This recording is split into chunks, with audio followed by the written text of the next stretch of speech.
that and wish her the best moving forward. I'm in the process of building a house, new construction. I'm building it myself, but it's really impossibly expensive. So I strongly support Class K housing in any measures we can take to help reduce some of these requirements that are really less applicable in a rural community like Trinity County. Thank you.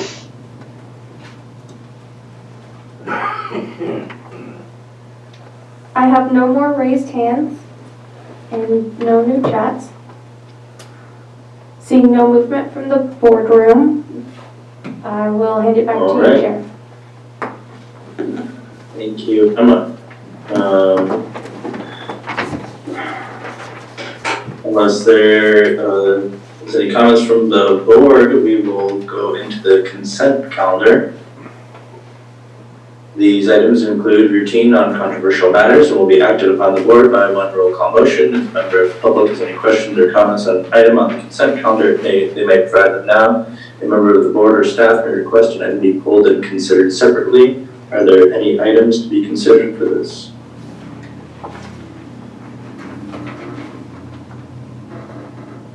Hearing none. I'll move to adopt the consent calendar. I'll second. I'm sorry, we didn't go to public. I jumped the gun. I'm sorry, Jeremy. I'm not seeing any public movement towards pulling an item. And no one's moving now that I've paused, so I will accept the motion and second. Thank you. Motion by Supervisor Groves, second by Supervisor Cox. Supervisor Cox, how do you vote? Aye. Supervisor Groves. Aye. Supervisor Gogan. Aye. Supervisor Frazier. Aye. Chairman Brown. Aye. Thank you. Thank you, Emma. All right, we'll go into reports and announcements. Item 3.1, reports from department heads.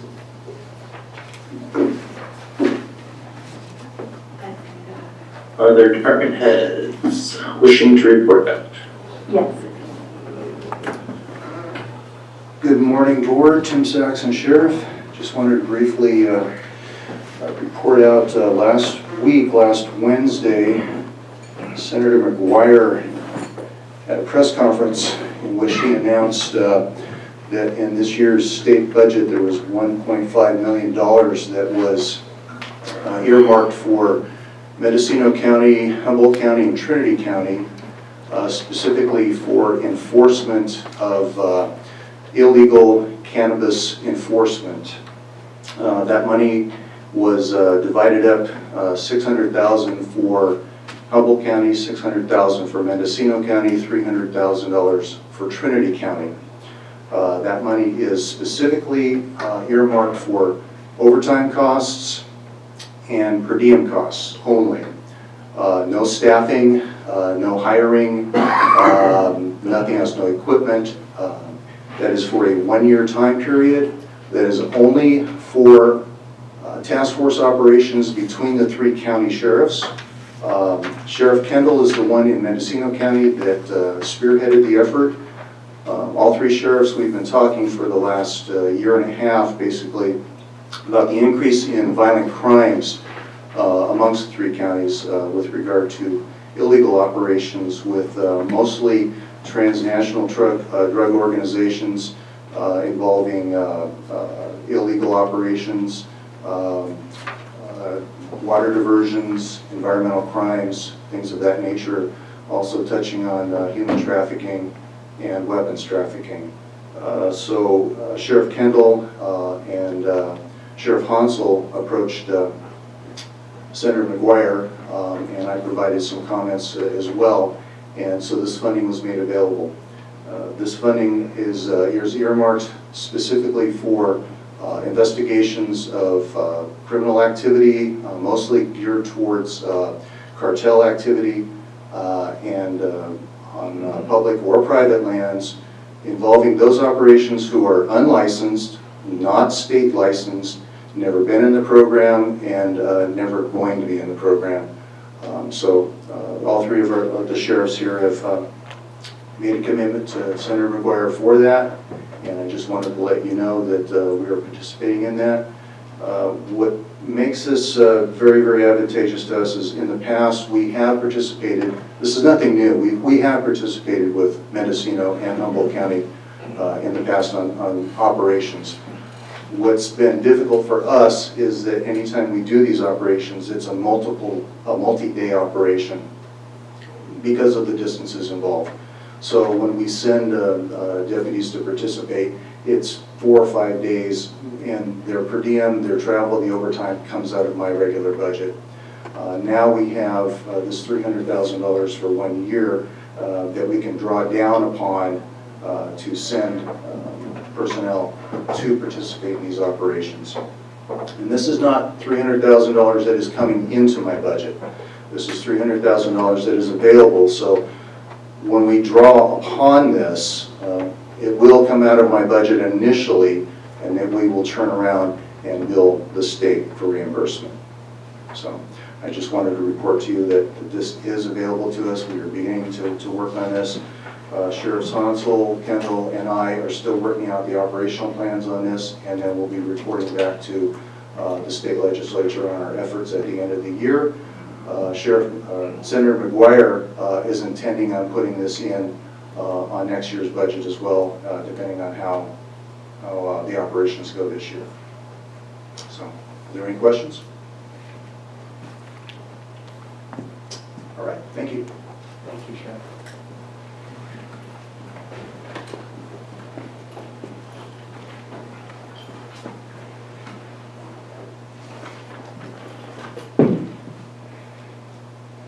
Good morning, Board.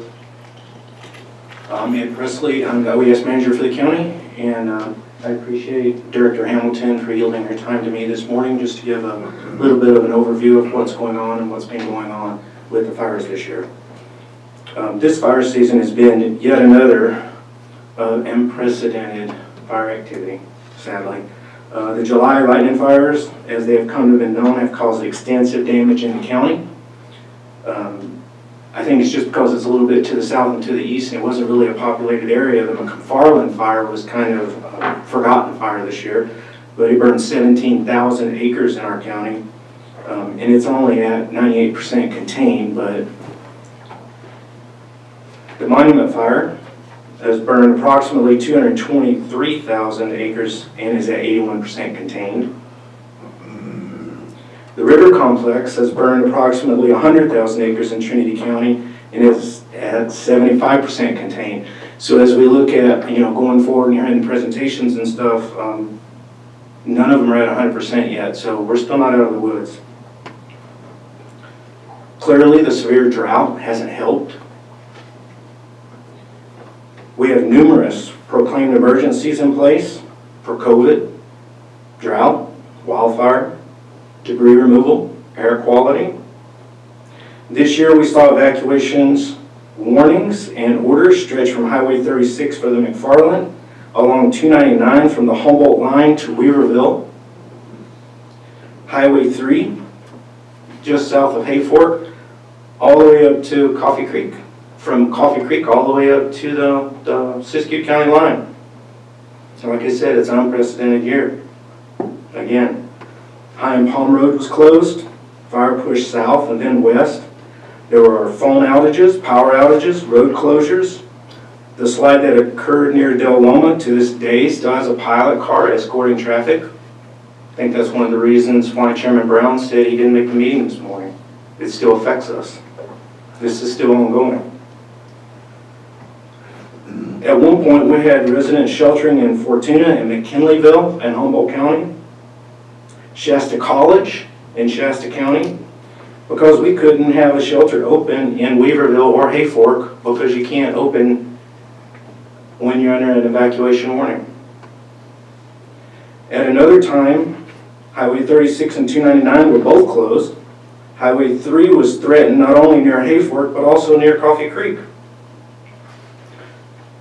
From early August until September, at one point or another, over half of our residents were either in evacuation warnings or evacuation ordered zones. That number is probably closer to 3/4. And this is something that doesn't get talked about, and so I want to talk about it this morning just for a short paragraph. And I'm sure you're wondering about pets and animals. Well, the animal control officer had her hands full with that. Then, to make it even more difficult, Weaverville went into evacuation warning, and that meant the entire shelter had to be relocated again to another county because we didn't know what the fires were going to do. That meant moving all the animals that were in the normal shelter and evacuated animals. Rabbits, horses, goats, ducks, chickens, rats, hamsters, dogs, cats, a mule, along with other animals that were already housed in the animal shelter to that facility in Reading.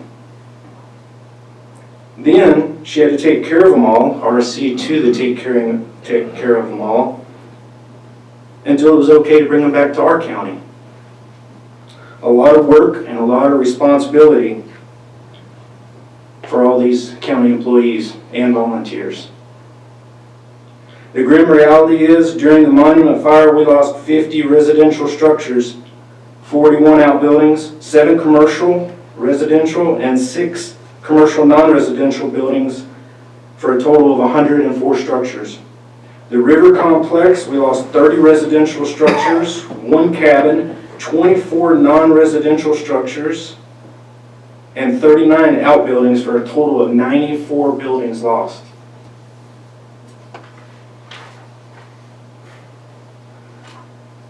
We requested and are currently receiving help from state and federal government for the Monument Fire through a Fire Management Assistance Grant, the FMAG, California Disaster Assistance Act, CDAA, Small Business Association, SBA, FEMA Public Assistance and Individual Assistance to help defray the costs to the county and get our residents the help they need to recover. These help with small business loans, household hazardous waste cleanup, hazard tree removal, road repair, debris removal, just to name a few items. It is a heavy lift covering a huge amount of our landscape, and we appreciate it.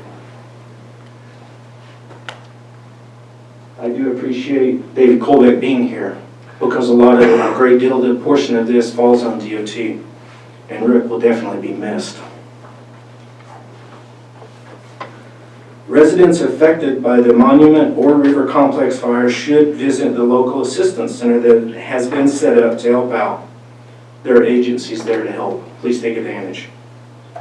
During the first local assistance center from September 9th through the 11th for the Monument Fire at 109 Memorial Drive, that's the City Hall, our Veterans Memorial Hall, 41 survivors attended. For the River Complex, this is switching gears to the river specifically, we requested CDAA, SBA, and FEMA help. We still have not heard if it was added to the FEMA declaration, DR 4610, which is the monument at McFarland's, but we're hopeful the state will help us. And while we were sitting here this morning, I did text the state, and we have not gotten recognition of that yet. The second local assistance center started on September 29th and will continue through October 9th for both the River Complex and the Monument Fire. So far, they've seen 74 survivors. What I would like to request is that survivors from the River Complex register with FEMA. There is a co-location of a FEMA Disaster Recovery Center at the LAC on the dates that I just mentioned from September 29th to October 9th.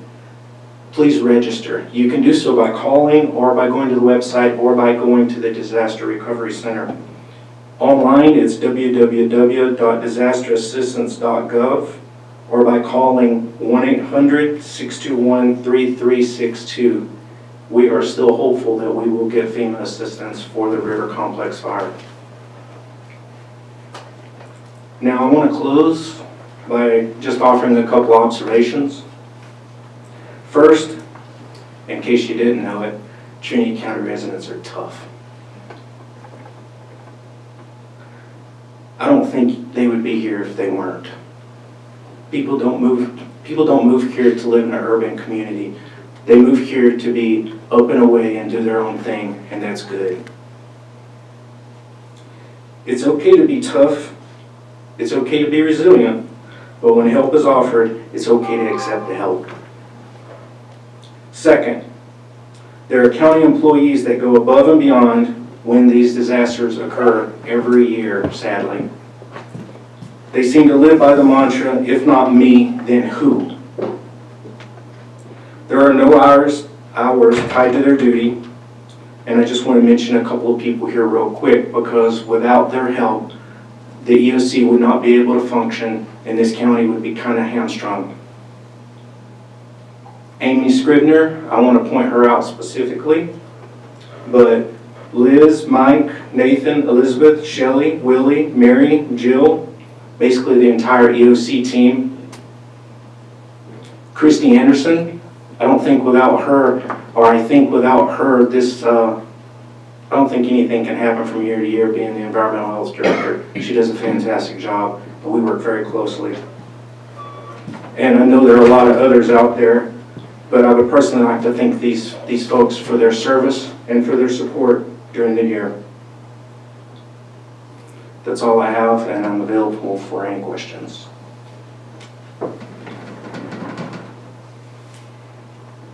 Is there anything the board can do to try to help along the FEMA, or is just, I know you've been working hard and your team's been working hard, and we hope to get it, but is there anything we can do to put some pressure on?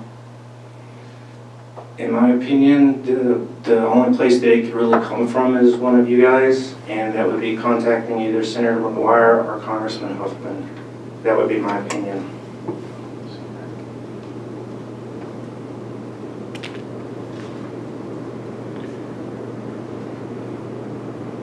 I did see a letter from the director of Cal OES, Mark Ghilarducci, saying that we're requesting FEMA help for the river complex, but I just have not gotten positive confirmation that we've received the state help or FEMA help yet.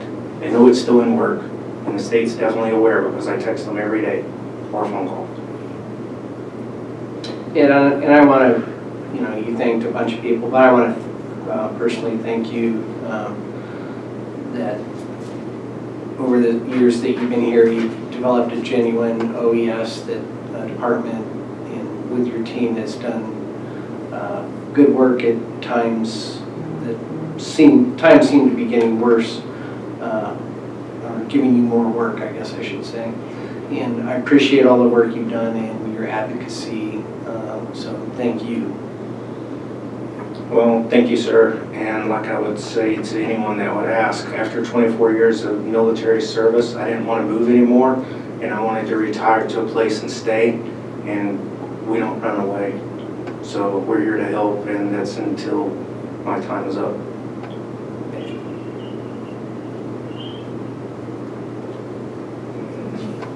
Any other questions for Ed? I don't have a question. I just don't want you to sit down without another thank you. Thank you, ma'am.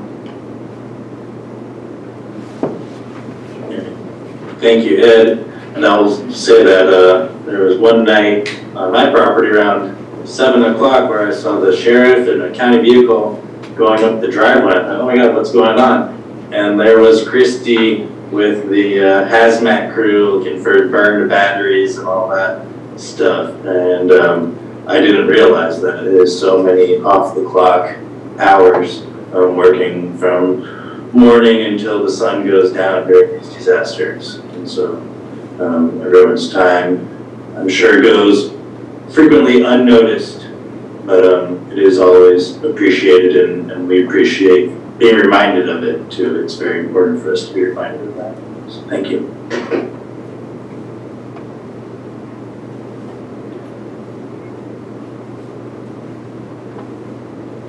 Any other department heads from within the room? I'm not seeing any, and I don't think we have any movement on Zoom, Charlie. All right, thank you, Emma. There are no other reports from department heads. We will go to item 2, report from County Administrative Officer, Dr. Coons. Thank you, Chairman Brown. Just a few things. I received a phone call yesterday from Senator Feinstein's office, Joanne Pagano, and they were responding to the letter that the board sent a couple weeks ago. So little counties can get attention once in a while, so it worked well. And they reached out to us and would like to start some dialogue. They said they're also going to reach out to Senator Padilla and Senator McGuire. So I will coordinate that and see if we can put something together for this board to meet with the senator and discuss our concerns. They recognize that we're not the only ones that have reached out, so they're starting to hear the voice from us up north. So I thought that was positive. We will be going into contract shortly with, I guess it's okay to say, Bob Murray, our executive search company, to replace Mr. Tippett and our planning director, and then eventually, as we know, later next year, or mid next year, our personnel director. So we'll bring on a professional recruiting company to do some aggressive recruiting for those positions. And then finally, I don't know if he's in the room, I don't see David Colbeck, but we promoted him to interim deputy director of operations for DOT. So he'll be the one who will be making the presentations to the board and our central point of contact at DOT right now. We have kind of split up some of the jobs. Andy will be the road commissioner, and then I think Ronnie is the road manager, but Dave will be the one that will funnel all that information through. So I'm excited to have him as part of the team and the solutions. Thank you. That's all I have. Thank you, Dr. Coons. Any questions for Dr. Coons? Richard, we talked briefly about possibly looking also in that for a cannabis director or a in your employee search. Yes. Well, I think we have some ideas, and that's part of the discussion we'll have. That's part of the discussion we'll have this afternoon. I'd like to present some, and staff has some ideas too. Do that, but yes, I think that's extremely important. Just in my personal opinion, being a cannabis manager, I think is number one above the planning director right now, because we need that person to deal with only cannabis as opposed to our planning director to deal with the entire department. So I agree with you, yes. Thank you. Looks like Mr. Kobeck would like to. Good morning, Chair, Supervisors. Thank you, Dr. Coons. I just wanted to say thank you very much for the opportunity. I'm looking forward to helping this department through this transition time for hopefully a very short transition until we have a new director. I did not, obviously I missed the director report out. I didn't have anything prepared for today, but I'm looking forward to the next board meeting to represent the department. Thank you.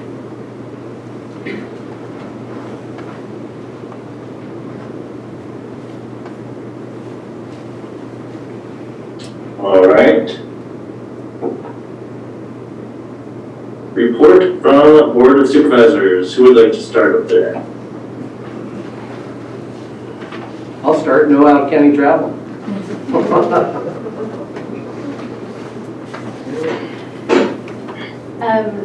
I guess the first thing that I would like to acknowledge is we all have loss in our districts, but District 2 suffers the very untimely and sad departure of Sally Morris, who was a very common person to see in this particular room. I'm grateful for what she gave to the Board of Supervisors and the Planning Commission and the other groups that she served, in just the really beautiful and accurate way that she took in information and reported it. My heart is grieving, and I extend my sympathies to all of the family, and just want to make that acknowledgement. The September District 2 Town Hall meeting needed to be postponed to October, so that's coming up on Monday, October the 11th. We've had a lot of interest in the RAC, and it's quite timely at this point. So the RAC is the Resource Advisory Committee for the Forest Service. We have the Forest Service representatives that are the oversight to that committee, LaJean Hammond and Tara Jones, who will be there, and also the council chair, who is Pat Frost, to explain what goes on and how you can get involved in that and participate in the decisions that are made there. So you can attend here in person or on Zoom. That web link, or the Zoom link, will be on the website. It's jillcoxtrinity2.com under events, and that goes from 7 to 8 p.m.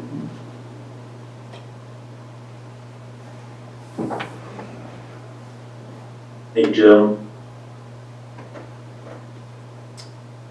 Supervisor Gogan?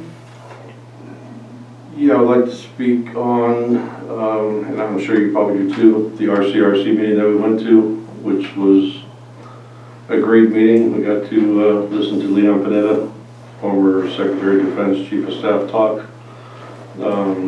Pretty enlightening stuff. A lot of the presentations that were given there were great to see and hear.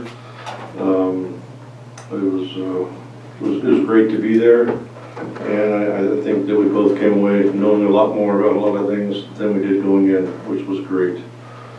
Tonight we have a Trinity River Restoration is putting on a WebEx scoping meeting from 6 to 8 p.m.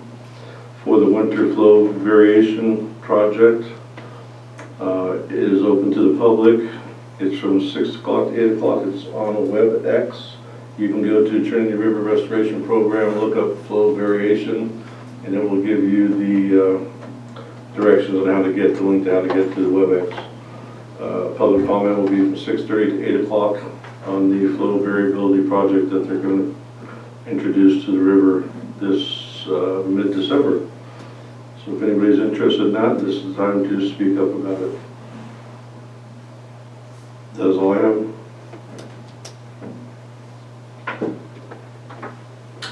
Supervisor Frazier? Nothing to report. All right. Yeah, I went to the RCRC annual meeting in Monterey as well. One of the bigger tangible things that was discussed is actually on the agenda, but is the broadband, so we'll get to that. Regarding, I know I've updated you guys on the Golden State Natural Resource Program before, which is an effort to take wood fuels waste from mostly the Sierra foothills, but also I think Lassen, and it might extend it to Trinity potentially, but to collect the wood waste and turn it into pellets that then get shipped overseas to pre-warm up coal plants, and it is more environmentally friendly for coal plants to use these wood pellets to warm up. And so this initiative has been in concept, but it's kind of moved on into a development phase where they've selected a site in Lassen County, and I believe one in southern central California, where they're going to build these processing plants. And it's not a cheap endeavor, but it's moving along, and in theory, it should open up some avenues for, woody biomass to generate revenue or to break even, things of that nature. So I'll continue to update as that progresses, and hopefully the mill has been involved with some of the initiative with Golden State Finance, and I'll make sure that they have talked about the potential to utilize all of this wood waste and smaller wood stock for this type of project. I believe that's mostly what I have to report out. It would be a shame to lose the Ironside fire lookout, and so I would like to reach out to the tribes that have jurisdiction on Ironside and talk with them. There is a way to find a solution for that and reestablish that.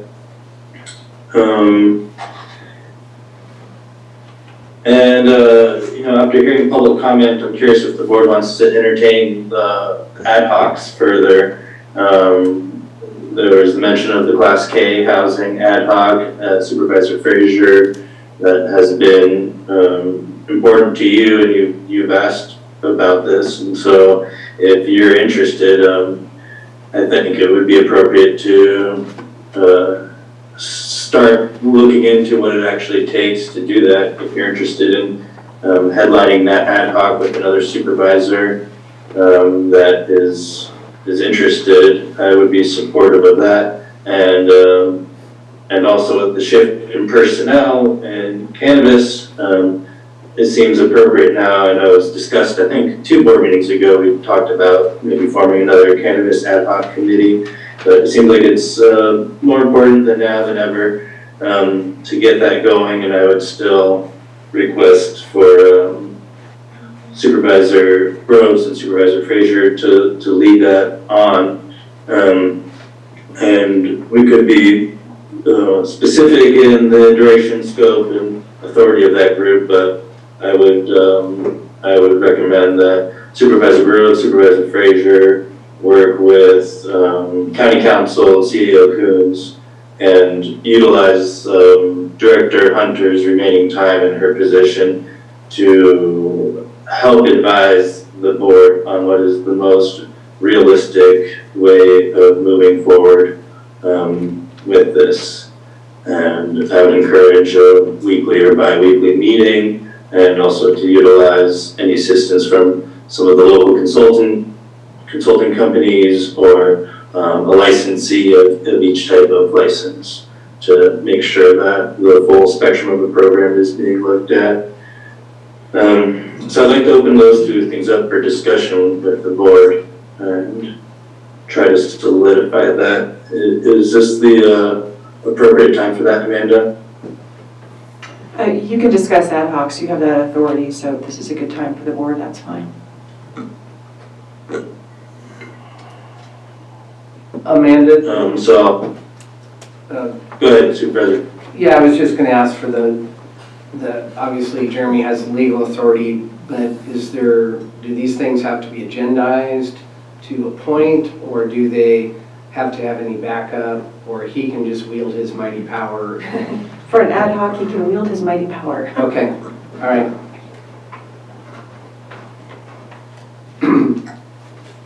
So you're feeling the mighty power from afar. I apologize for not being there again. Dr. Evil's Jeremy, this is Keith. I would support both your actions, fully support both those actions. Either your district and Lillian's district are the most, along with Dan's, are most affected by the K housing.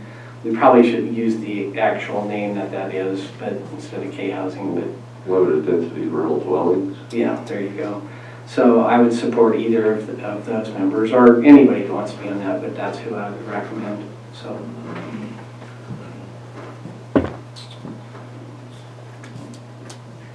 Supervisor Frazier, you have any comments on that? I'm more than willing to, I guess at this point, you're looking at me for 2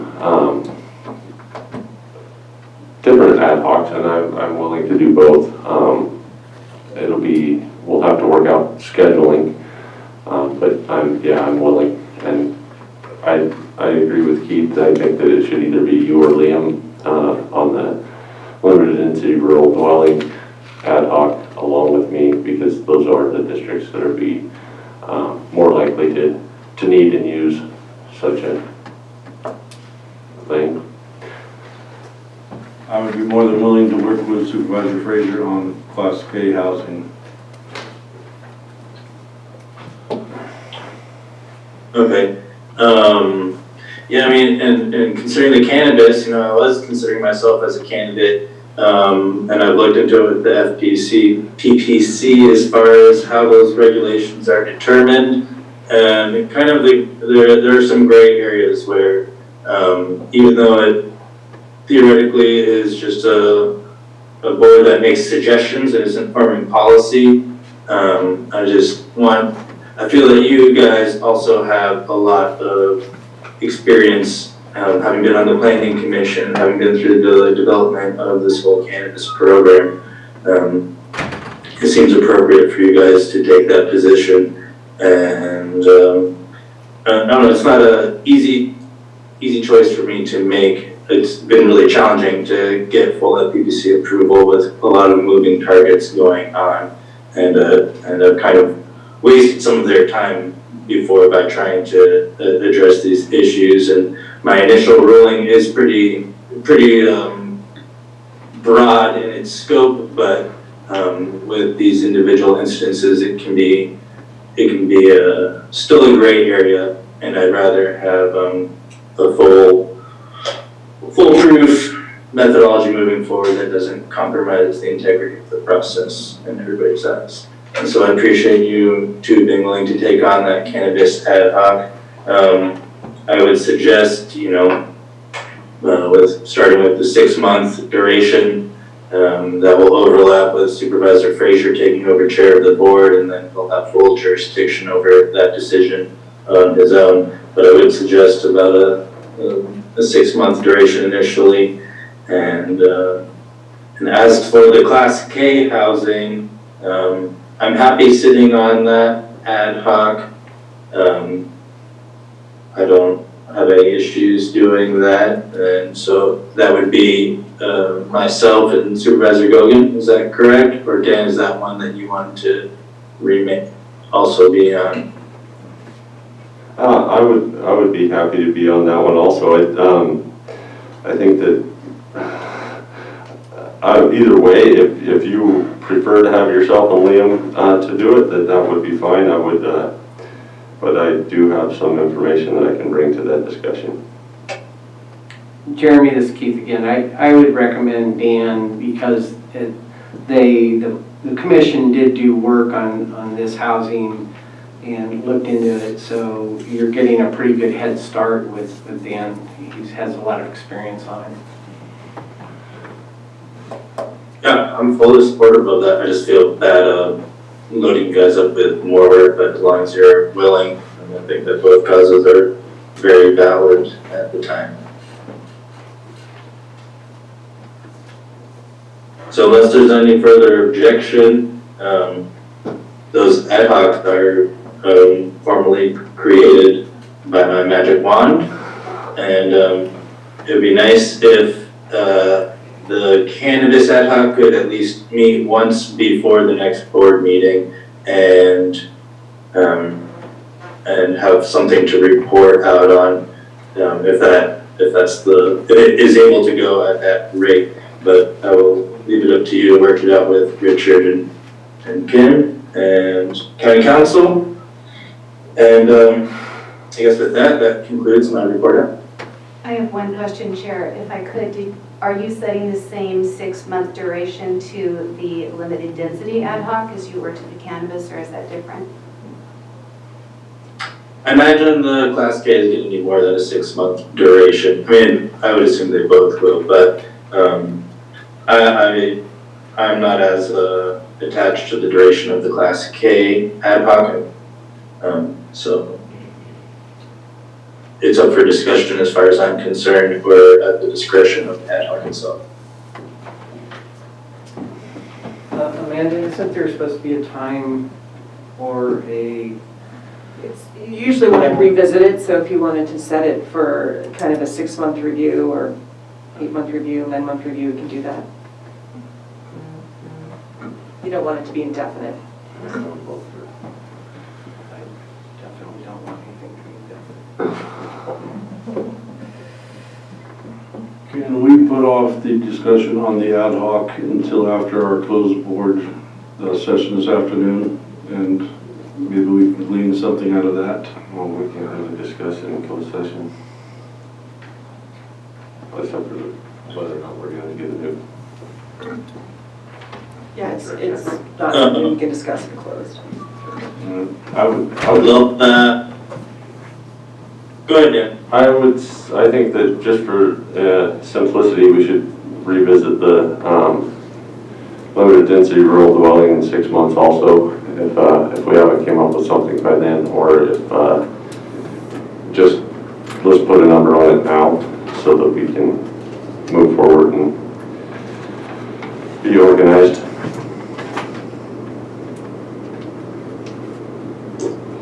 Okay, sounds good to me.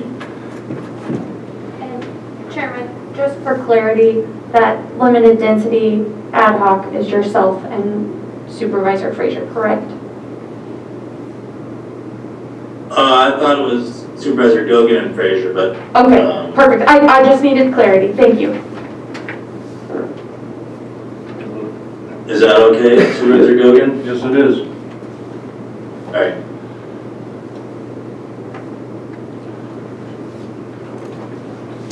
So I guess that in theory concludes our report out. Does the board have any desire in taking a break, or are we ready to go into county matters?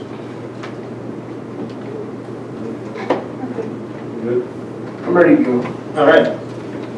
County matters. These items include non-routine or controversial matters and are listed alphabetically by department. A member of the board or staff may request an item to be heard out of order. Is there a member of the board or staff requesting the order shift? Hearing none, seeing none, we will go on to item 4.1. Board of Supervisors adopt a resolution authorizing the chairman to sign the Golden State Connect Authority Joint Exercise of Powers Agreement to make reliable and adequate communication services and connectivity available to rural areas. No fiscal impact. And I suppose this is kind of in my ballpark of an item here. So I'm just going to assume that you guys have kind of looked at the item. I don't want to read the whole discussion. I suppose I'll read the summary. On August 18th of 2021, the Board of Directors of RCRC voted unanimously to approve the formation of a Joint Powers Authority, Golden State Connect Authority, for the purpose of expanding broadband access and quality in rural counties. Following approval by the RCRC board, the next step is the establishment of this entity is to provide the Golden State Connect Authority, JPA, to each RCRC member county for review and approval by the member county board of supervisors. Are there any questions for me from the board?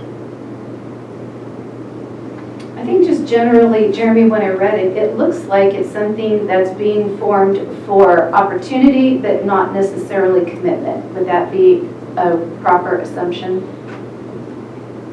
Yeah, it's multi-phase. If you start out by looking at the attachment, the first attachment, the initiative, that's kind of the most distant scope of the process. And I believe just this week in Eureka, that transoceanic cable is actually coming into Eureka now. So I know that's been longly awaited, but there's a cable that goes across the ocean floor from either China or Japan, and now it's coming into Eureka. So that plays into this broadband. And this is kind of something that Supervisor Morris was the main contact on, as well as Humboldt State's been involved.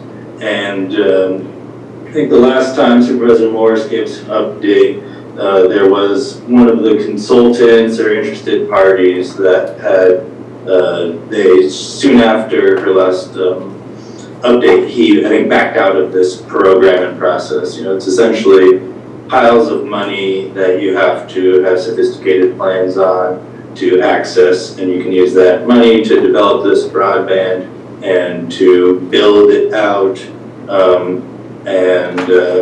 It includes all the scoping and stuff. And so, you know, for us, the thing is boring down the 299. And a lot of the environmental studies have already been done for boring this line through the highway into Weaverville, which I believe is the final mile.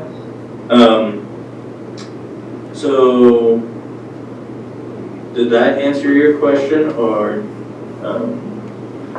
And I apologize for not having a representative from RCRC online to speak to this. That was my flaw, but I'm happy to take further questions. Richard was supposed to take Judy's place on the 299, digital 299. I don't know if there's anything to report, Richard, and I don't know if it has anything to do with this. So. Yeah, I'd like to report on this. I assume this is part of the governor's big program with lots of money. This is part of that process to tap into that money, Jeremy? I believe this is actually mostly federal money and not so much state money. I can double check on that and bring you a more thorough, in-depth, whatever analysis or information on it. But I think it's mostly all federal money.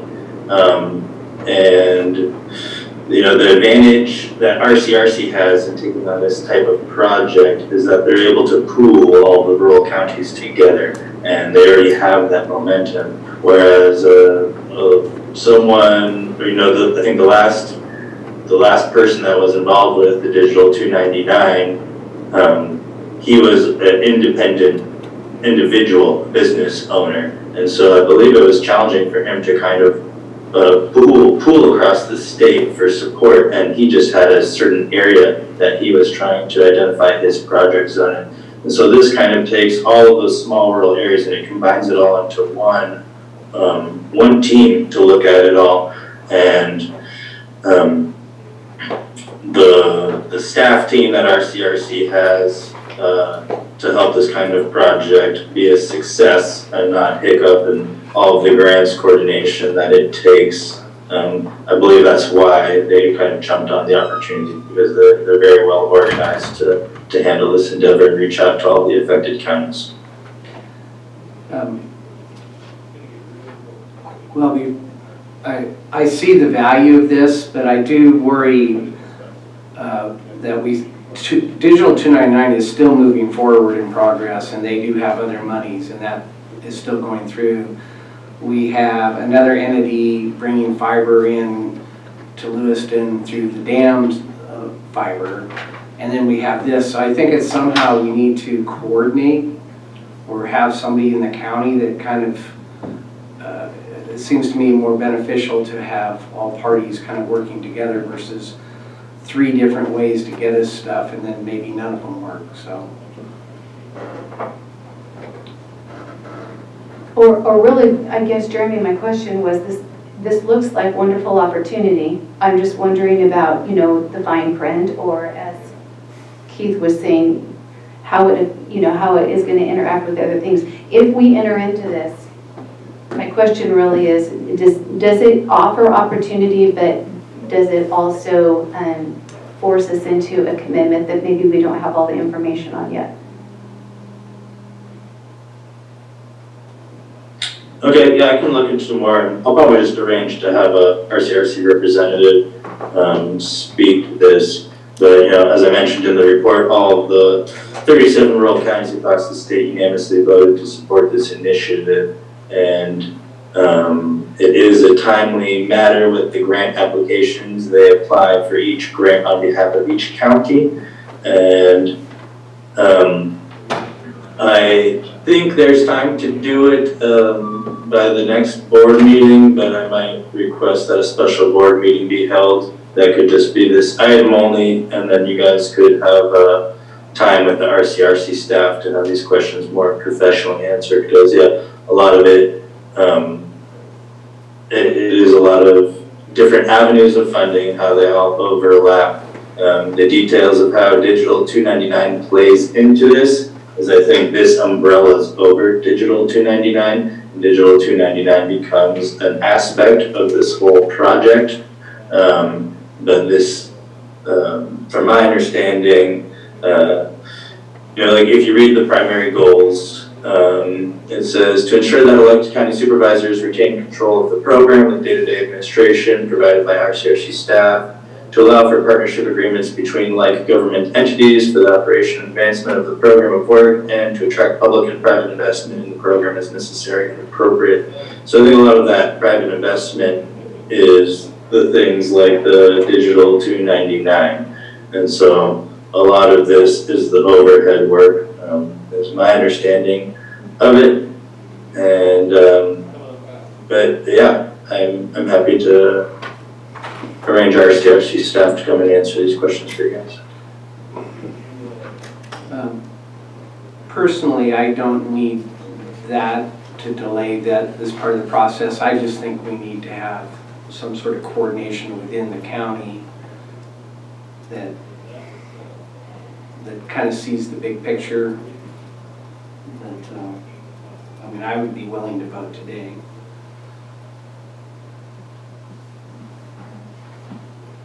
I mean, essentially the main aspect of this is that it allocates, there'd be a supervisor that is put forward as a delegate to represent the Golden State Connect Authority, JPA.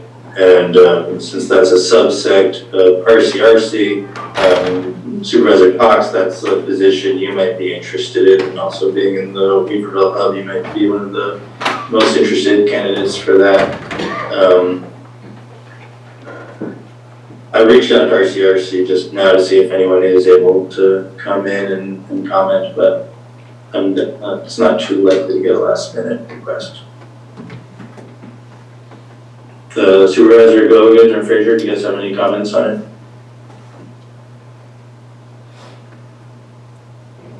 First of all, I do think Jill would be the best, and this is this broadband was the way the RCRC kicked off the meeting we just went to, and you know, all the things that you were saying there seem to be correct, as it would be an umbrella, it would be federal funding. I do think we need to nominate somebody to oversee this in our county. But it was a very enlightening topic that day, and I'm sure if we could get someone from RCRC to come and speak with us as soon as possible, it would be a great help for the supervisor that gets this position. Okay, I just got a note that someone is going to join us here momentarily. Someone's going to call in, I believe, Barbara Hayes, and she's the director of their economic development branch, which is overseeing this initiative. Supervisor Frazier, do you have any comments or concerns on this while we wait? Not yet, not at this time. Okay. And you know, if it ends up taking a little bit longer here, then we're willing, and we can just come back to it when they're ready to call in, if that's all right with the board. Chairman, I would recommend that you open it up to public comment while we wait. Oh, that's a great idea, Supervisor Frazier. Thank you. Is there any public comment on this item?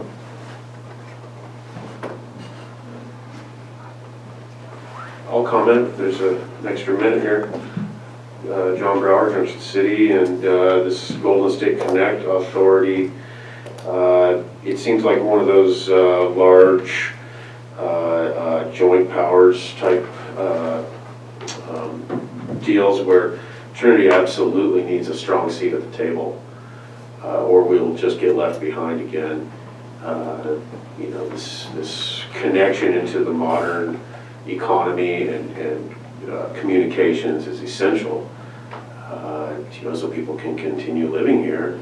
I think it's a good idea to appoint Supervisor Cox to that position, and you know, Jill, good luck. I think you know, you're going to have to find yourself you know, fighting for Trinity's piece of pie in this, and to keep us relevant within that organization. So I wish you luck, and you know, it's really important. So thank you.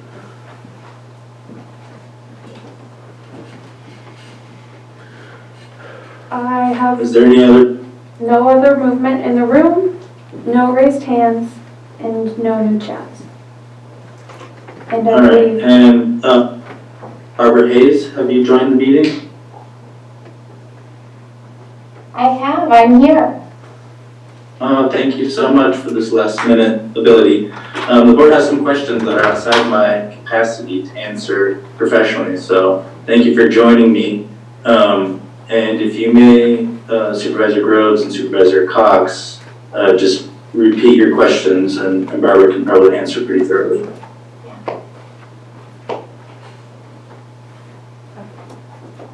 Good morning, Barbara. I'm Jill Cox. The only question I had was just in reading the back of data that had been provided, it does seem like just such a timely and fortuitous opportunity for us. But I always get concerned about things that sparkle like gold sometimes. sometimes there are other components to them that we don't see. And so I just had a little bit of a reservation in voting on this morning. I'm wondering if there was going to be some sort of fine print that we were going to maybe find out about later that, you know, might be better to know about now. So my initial question to Chair Brown was, if we were to sign to enter into this, is it opportunity with obligation at this time, or is it opportunity where we are continuing to explore? It is not opportunity with obligation. In fact, this JPA comes with no obligation, and I can explain that in a little more detail. There's no financial attachment to it whatsoever, and anything that's done under the auspices of the JPA would be done with the individual members' ability to opt in. So, for example, you all may be familiar with the fact that we have applied for a grant from the U.S. Department of Commerce Economic Development Administration.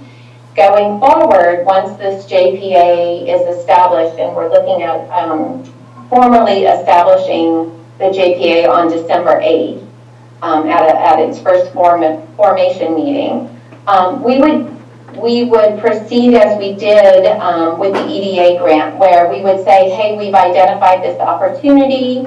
If there are member counties that would like to opt in, here are the qualifiers for opting in, and it would be up to the county at that point to opt into future grant opportunities. I would assume we would proceed the same way that we did with the previous EDA grant. Similarly, if we do actual broadband projects under this JPA, we would only do so with the member counties' approval on a project-by-project basis. And what I mean by that is, if we identified a project area in Trinity County that we wanted, thought would be a good candidate for a broadband project, then we would come first and foremost to Trinity County and get your invitation/approval to do so. We would not, this is not going to be done, and I don't mean this in any disparaging way, it's just a different business model. It's not done like incumbent service providers where capital improvement decisions are made in a room far away and then projects go forward. Our project work is going to be done hand in hand with the members of the JPA and with your approval and invitation, so to speak. Excellent. Thank you for that. I really, really appreciate the clarity. And with all of that information, I feel my excitement level rising. So thank you. Sure. I just have a quick question. This is Supervisor Groves. So we have the proposed Digital 299 that has been moving very slowly, but still is moving forward. And then we have a public or a power district and a private entity working on another line coming into the county. How does that, is that affected by anything that this does, or they could actually be partners in this, or that's my basic wonderings. Yes, on both fronts. It does impact how we would look at a project area. So our focus is going to be first and foremost on unserved and underserved areas. So in the case where you guys are lucky enough to have a 299, albeit moving slowly, but moving forward, we would look for partner experiences. In fact, that's one of our 4 key criteria, is leveraging existing partnerships and resources. We've got, the state of California is big. Just our 37 member counties that we hope to join the JPA is an enormous area of California. We're not going to go and do projects in areas where, again, if the county comes back to us and says, there's a good provider there, we don't need you there, we need you over here, that's where we're going to go and focus. That's number one. Number two is that we are looking for partnerships, and we are pursuing partnerships across all fields. So we're looking at the scenic network down to state parks and state libraries, private open access networks. We're going to partner with utilities. Existing utilities is the one you mentioned. If we can help your local utility get in the broadband business, if they want to get in the broadband business, if we can lean in and bring resources and connections to help that happen, that is also something we'll be looking at. So our goal is really broadband for all. It doesn't have to be broadband delivered by Golden State Connect Authority. But if Golden State Connect Authority can bring resources, financial, or connections to partners, that's a role that we look to play as well. Thank you very much for that answer. And thank you very much for jumping on this call in like 2 minutes notice. You're most welcome. Was there any other questions from the board? Barbara, thank you so much for that last minute. I feel like it was one of those talk show games where you have that the dial a friend or whatever that game is called. Thank you.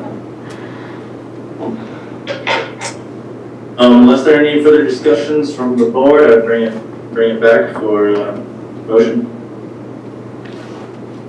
I'd move to adopt as presented 4.1. A second. Motion by Supervisor Groves, second by Supervisor Cox. Supervisor Cox, how do you vote? Aye. Supervisor Groves, Aye. Supervisor Gogan, Aye. Supervisor Frazier, Aye. Chairman Brown. Aye. Thank you. All right, thank you. Motion passes unanimously. Thank you again, Barbara. Thank you very much. Thank you for having me. I will make a better effort in the future to have available resources online before the item comes in front of the board. Well, thank you for your patience with that. So that brings us to item 4.2, County Administrative Office. Discuss and or take action to direct staff regarding the process for contributing funds to various agencies for the purpose of promoting and advertising Trinity County as a tourist destination. No fiscal impact. Thank you, Chairman Brown. Essentially what I'm asking for is some direction for the future of the contribution of general fund dollars to some of our local boards, meaning the Trinity County Visitors Center, Bureau, the County Historical Society, those that have been receiving portions year after year after year. Even before I got here, we were distributing these funds essentially under the same percentages and to the same organizations. But since Supervisor Cox has come on board, we've had some discussion. She's held a couple meetings with what do you say, what do we call it, the team players, the Stakeholders? Thank you, stakeholders in this. So what we're looking at right now is continuing for one more year with the same proportion of funding that we can have the contracts completed shortly. But since we have 3 new members of the board and Chairman Brown is the freshman of the board, I just want to bring to the board, is this something we want to continue, or do we want to look into possibly changing the manner in which we distribute these funds? I've talked again with Supervisor Cox, and she has volunteered, if that's the board's direction, to kind of spearhead this. She has a real good finger on the pulse of these organizations and what might be best to advertise for Trinity County in its tourism industry. So I just really want to kind of open it up to get direction from the board. Is this something that you want to get direction to staff and possibly appoint Supervisor Cox to look into new ways of attracting business here?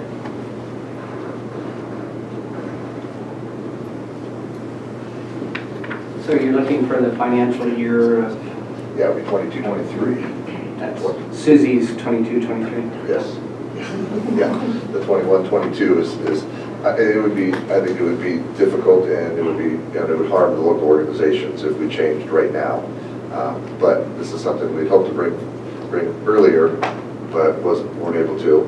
So I'm just kind of looking for direction now, so we get a head start on it for next fiscal year. So last year, we didn't have any contracts, so we were slow in doling out money, which was problematic for some people. Will that be taken care of this year? So Yeah, the issue we had last year was we were trying to leverage the funds. We had a nonprofit that had the opportunity to, if we use them as a pass-through, to leverage 100% of those to bring more money into the community. After working with them for some time, it didn't work out, which put us behind. I believe Susie has the contracts all done. It's just a matter of completing the process. She's here, so I'll put her on the spot.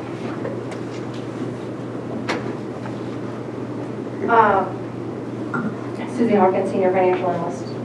I haven't yet started working on the contracts. However, for maintaining status quo from fiscal year 2021 into 21-22, it's just a matter of updating the dates and the dollar amount in that contract, and it won't take long.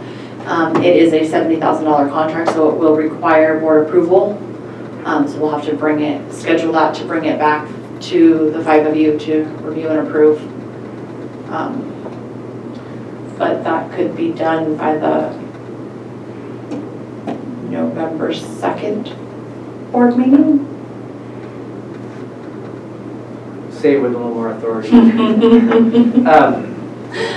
So Trying to think on the fly of what other pressing priorities I have to balance that with. So when you're looking at talking about the same, you're talking about the same as last year, not as the same as the traditional percentage? Correct, it would not be the percentages to each partnering agency. It's the same, but the percentage the of the same. It would not percentage of TOT, it would be the flat $70,000 that was just adopted in the budget last Monday. Okay. Susie, is there's a request from at least one of those entities that the funding allocations not be handcuffed together to where if one or more of those partners respond timely and others don't, then the others got delayed is what I think happened last year. Can they be separate contracts but still? So what happened last year was, like Richard had mentioned, is that we were working on potentially leveraging these funds through another organization so they could use them as match and get double the benefit for the same amount of dollars. Right. And we didn't get that contract before you guys until I believe it was April, and that delayed things. Most of the agencies responded relatively timely.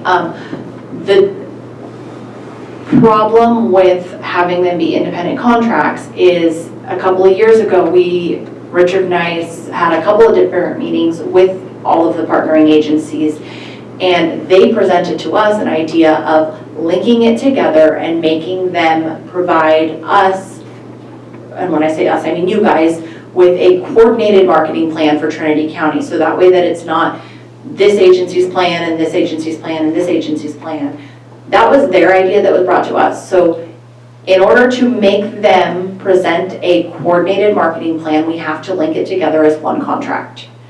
And contract with all of the agencies under one agreement and tie it together. And with that, until the agreement is fully executed by all partners, then we cannot submit for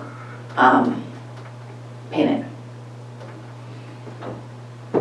So I guess I'm a little confused because granted that united marketing plan with, measurable return on investment kind of outcomes and really seeing the value of those dollars, that's the golden picture we're looking for, which I think exists in maybe a developmental kind of a status right now. But for that to be the component that says that's what's forcing this to be tied together at this time doesn't seem relevant yet. So, and I don't know how important this is. Keith, I know that you are copied in on the same person reaching out that is wanting that. So I don't know if you know more about it than I do, how important that is, because it's timely. Is it less important, or is it something we should continue to? How hard would it be to split it out? Would it push it beyond November 2nd, or is it even possible? It would likely push it beyond November 2nd because then I'm going to have to split these out. It's not just a copy and paste of the exact same contract, modifying dates. I'm going to have to pull it out because within the contract, everything is tied together to them. All of the partnering agencies presenting a coordinated marketing plan to you, and it's all interlinked. As if we're contracting with all of them as a group to promote and advertise Trinity County as a tourist destination. Whereas if we break it out independently, then I've got to go through and modify the language and review that to where we're no longer requiring them to partner as a group. The other piece that's in there is that if one of the agencies doesn't participate in the coordinated marketing plan, then they don't get their second payment. It doesn't delay anybody else. That part doesn't delay anybody else. The only thing that's going to delay my ability to submit claims to the auditor's office for processing of payment is the contract not being fully executed by all partners. And then once the contract is fully executed by all partners, if that partner has their insurance on file with me, then I can submit their claim for processing. If somebody else doesn't have their insurance on file, then their claim is held up, but not everybody else's. So it's the only piece that has to require everybody is the fully execution of the contract. The contract is not fully executed and I cannot begin making payments on it until everybody has signed. Once that happens, then we move forward and each piece is individual. They then have to present a collaborative marketing plan to you as the board by a certain date that's specified in the contract. That also will hold up payments to anybody. If they have not presented that plan to you guys, then I don't submit for payment on that first 50%. Then, if somebody doesn't participate, then their second installment doesn't get distributed to them. It gets redistributed to those that did participate based on the percentages within the contract. Okay. So your timeline that what is it that you will be bringing back on November 2nd? And then after, that would be the contract for us to vote on? That would be a contract for you to vote on, yes. And then after that, they have to give to you their golden plan? But they actually have to present to you their golden plan. So both those things happen on the 2nd? No. We'll have a contract, likely at a meeting following the contract execution, then they will present a plan to you. That will be dependent upon their ability to have this plan and present it. I can't speak to when all of these agencies will. Hopefully, they've been working together already and they have a draft plan and it won't take them long, but I don't know that. If they have been working, is it possible both those things can happen on the 2nd? I'd have to check with our board clerk to see what our calendar looks like, and we can get back to you, but potentially. Okay. If not, then likely the 16th. Okay, thank you. Mm-hmm. So that's discussion for this year. Right. Yeah, so moving forward, is there an interest in the board for us to change the allocation or change the method in which we use this funding to attract those to this area? From my point of view, yes, I think we need to be a little more nimble, which is just a word that is meaningless, but we talk about a unified, coordinated plan, which is not what's happening now. I mean, we can say that that's what's happening, but it's not what's happening. With these groups work separately, and so I would like to see a little more possible competition between groups, and groups put plans together, and then the board or a committee decides on which direction to take. Because there's very limited money, and when we split it up like this, we kind of dilute what we have. So I would like to see, I don't know if I've made that clear at all to you. But Yeah, no, actually you have. That's some of the questions we had, and Supervisor Cox brought up in some of her meetings is, there's one agency that gets 1.9%, which is $3,200 or something like that. Is that money well spent? What are we getting for that $3,200?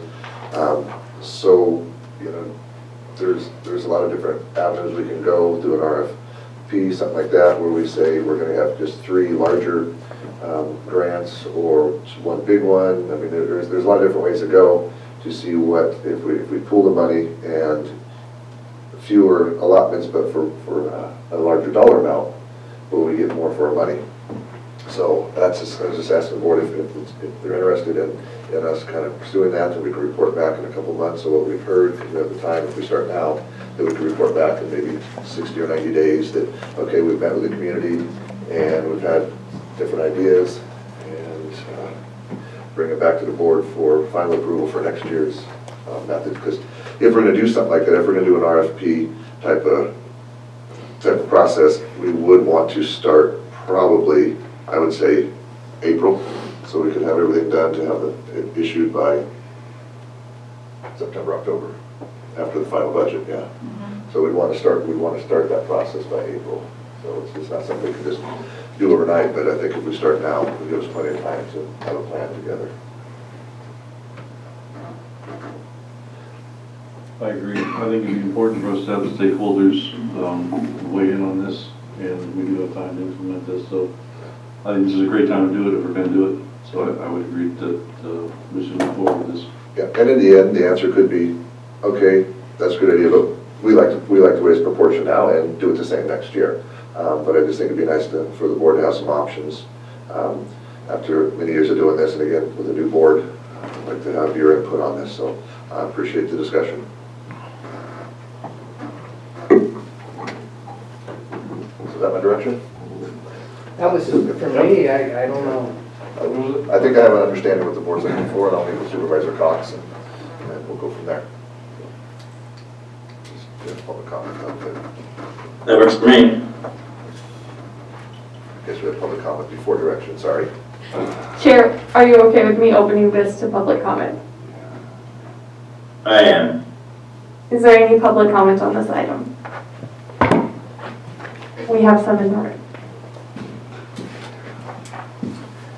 Darrell Forland, speaking for the, I guess, Historical Society. While we are more than willing to participate in the process as has gone on the last couple of years, one of the things that kind of I want to make sure people understand a little bit is that while the Historical Society runs a museum, and so we are not necessarily in the larger global marketing plans of things, we certainly want to participate in that because it's important. We think we're contributed to the process and we would benefit from it as well. But it isn't just advertising that the museum does with the funds they receive from TOT. And that is, in fact, what keeps our museum open by having paid receptionists in the museum. In the lease agreement we have with the county, I'm not sure how many people are actually familiar with the process. Historically, over time, the Historical Society paid for and built the buildings that are there. We then deeded them over to the county because that put us in a spot where we could qualify for grants that we weren't able to qualify for as an individual entity. So then the county leased the buildings back to the Historical Society for 34 years for $1 a year. And part of that agreement calls for the county to pay some TOT monies into the Historical Society for direct and indirect operations. And so while that's how we use those monies, we are, again, more than willing to participate in the process with all of the other TOT participants or stakeholders, or however the term is.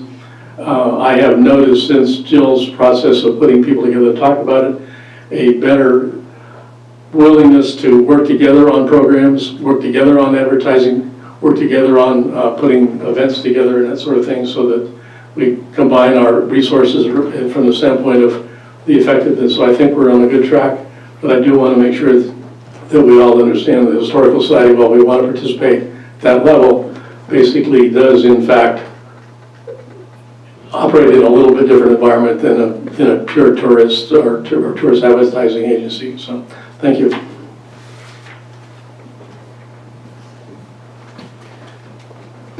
All right. Next we have Veronica Kelly-Albies. Good morning, this is Veronica Kelly-Albies from Douglas City and also with the Weaverville Douglas City Parks and Rec. I love the idea of just sort of a fresh look at everything, because I think after a while I think it's important to take a look at it. I support everything that Darrow just said as well, that taking a look at bringing more people in is more than just the marketing side of it. And Trinity County has so much to offer visitors. I think taking a look at ways to bring more people in during the winter months is important to look at as well. Summer, we're a pretty easy sell, so to speak. So I love the idea, and I support Jill in being in charge of that. And, of course, Liam can tell them all about the rivers, and Jeremy can talk all about downriver. And, of course, we all know what Dan and Keith can tell them all about South, and, of course, the wines. So thank you all for taking a look at that and getting an opportunity to tell more people about how amazing Trinity County is and about all the sports and activities that do bring people into the county and bring more business to our economy. Thank you so much. Next, we have a phone caller ending in 803.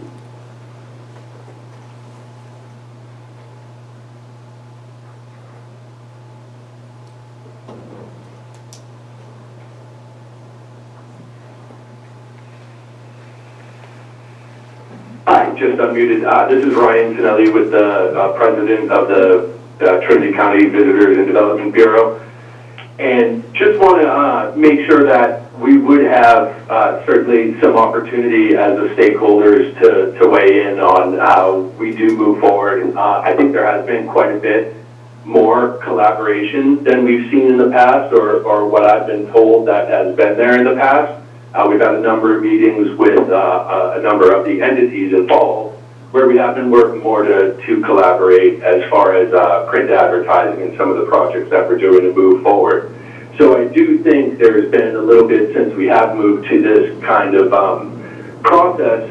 We've gone through, natural disasters, pandemics, so there's been a little bit of a monkey wrench thrown in everybody's plans. However, I do think we have been moving forward in the collaboration that was asked for. So like to be involved, would love to continue doing what we're doing and how we are moving forward, because I think it has been successful. I think we are seeing a number of more visitors come into the area since we have been moving in this direction. And yeah, just would like to certainly be there to discuss how this does move forward, as you guys have said, and not just have it be a decision by the board without input from the people who are getting from the recipients.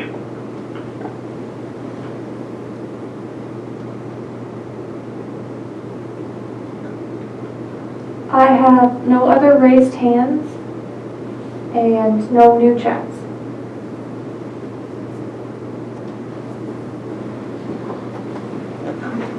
All right.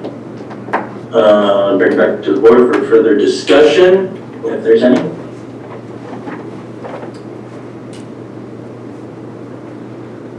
Oh, I have one thing. It's kind of related, kind of a tangent. I'm curious if there is an update on the Capitol building display for Trinity County. It has been in the works for a couple of years now.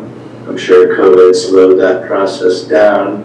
I believe Kelly Gant was the last individual to give us an update on that. I'm not sure if she's online or if anyone else knows any information about that. So I am online. You able to comment on that? Update on that? Yeah, so the problem we've run into is the display is ready, but we can't get into the Capitol building because of COVID protocols to get that opened up and be in that hallway to set up. It hasn't been available. So we're kind of waiting for them to clear up their procedures so we can get in again. Okay, let me know if you need any help with that. Maybe there's special access. Well, what we will need is once we get the okay to do it, we'll need the board to sign a letter granting us permission to access the display box, and then we can come back to you for that then. Okay, and if possible, Kelly, when that goes in, I would actually like to be there at the Capitol building for that installment, if that's possible. I think we should get a whole bunch of people there. It's pretty exciting.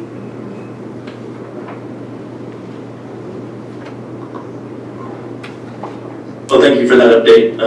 Okay. And bring it back to the board again. So the direction remains, is that right? Yeah, I feel like I have a clear direction. Thank you very much. I would throw out there also in this, you know, a lot of District 4 does intertwine into the Willow Creek community. And even though it is in Humboldt County, there is a little bit of an overlap. And if we're going to be kind of looking at things with fresh eyes and all of that, I would be happy to reach out to the Willow Creek Chamber of Commerce and see if they'd be interested in any kind of involvement. Or, you know, often what I think about is when event planning is going on for the upcoming season, and if events can be planned more congruently with the neighboring communities, and it's not really something for you, Richard, to do, but with the entities that are doing these tourist plannings and events throughout the seasons, to co-plan. And so people, if they're going east or west on the highway, maybe they can stop in Weaverville on the way for the one thing, and then go in Willow Creek for the other thing, and a little bit more co-county communication would be beneficial, I think.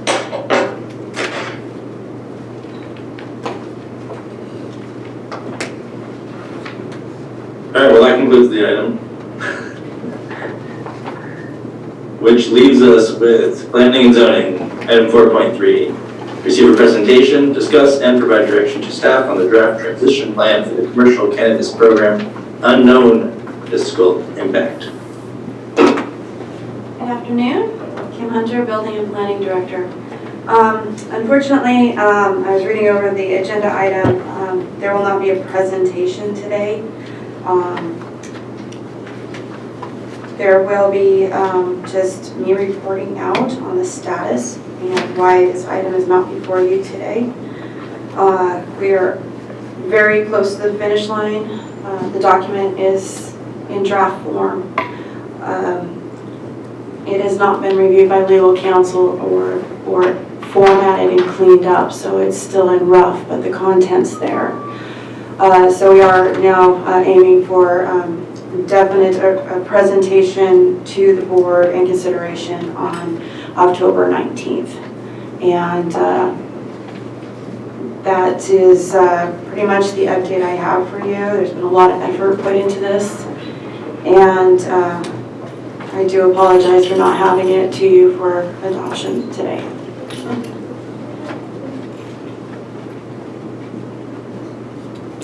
Are there any questions from the board?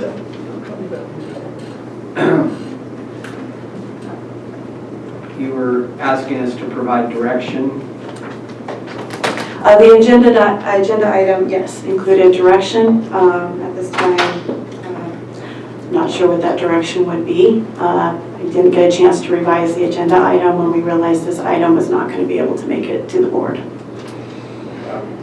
I can step in real quick, is there a timeline of completion prior to the 19th? No, I think the 19th is reasonable to get the staff report together and get legal counsel review. Okay, because some of the direction would have been to maybe schedule a special board meeting earlier than the 19th if it was possible to get everything checked off and completed prior to that. I would like to see that happen. Well, I don't know if it's going to be I would like to see that happen as well. Yeah. I know we have to go through council. It's very important to have this reviewed by legal counsel before we put it out on the street, and that's why I did not provide a draft too, because we're an administrative draft copy. So yes, that I highly recommend that it be reviewed by counsel, and that does take some time. It will take her some time to do that review. Would that date be any sooner than the date provided? I can't commit her to a sooner date at this time, but I can have her weigh back in with Ms. Hunter as to whether or not that's an option. Thank you. So if we make this, was it the 19th you said? Correct. If we make that date and adopt it, does it, we're not legally adopting it, we're just saying this is a plan to go with, is that correct? We were envisioning it being a resolution. Okay. But does that mean it goes into effect immediately or after 30 days? It's not going to be an ordinance at this point, correct? Just your Resolution. resolution would go effect immediately. Okay. So in theory, the following day, you could be using this as a guide and start with, the consultants could start working on this immediately? Correct. By the And 20th? yes, and one of the delays in getting this completed is that we did start accepting Appendix C's documents already, and that required a process and direction to staff. So that is something that did come up, that did delay time being spent on Appendix C. But people are submitting, others are waiting for the transition plan to be completed.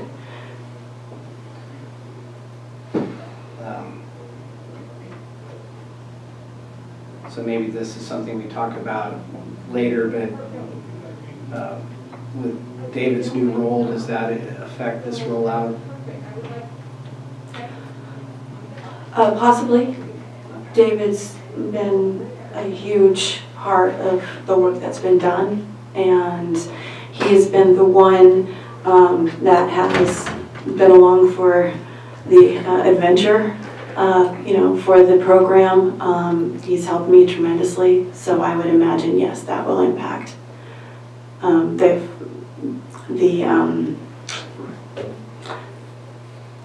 bringing out. Yes, the implementation. The rollout, sorry. All right, I guess I have no further questions.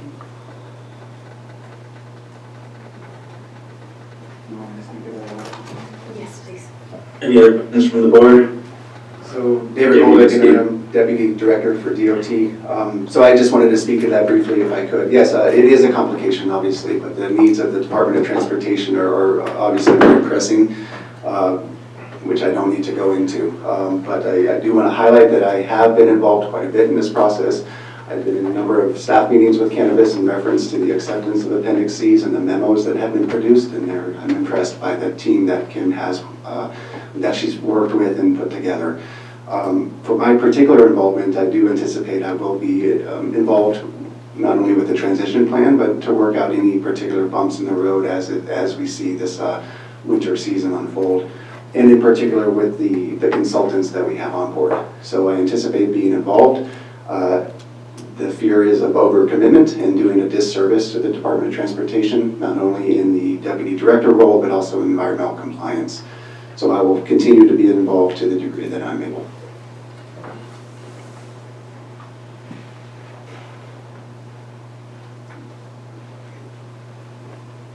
Additional questions from the board?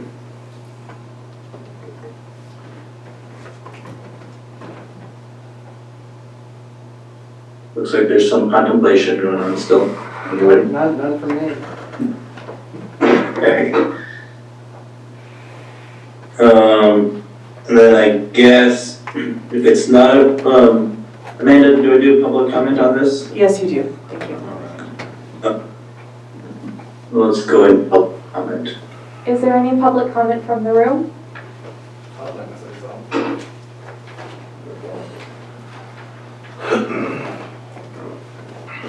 My name's Sam Brinkley.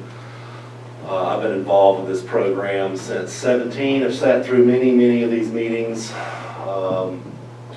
Took a break from some of the meetings because it seemed like we just kicked the can and kicked the can. In between kicking the can, we get lawsuits from TAA, who operates not in good faith.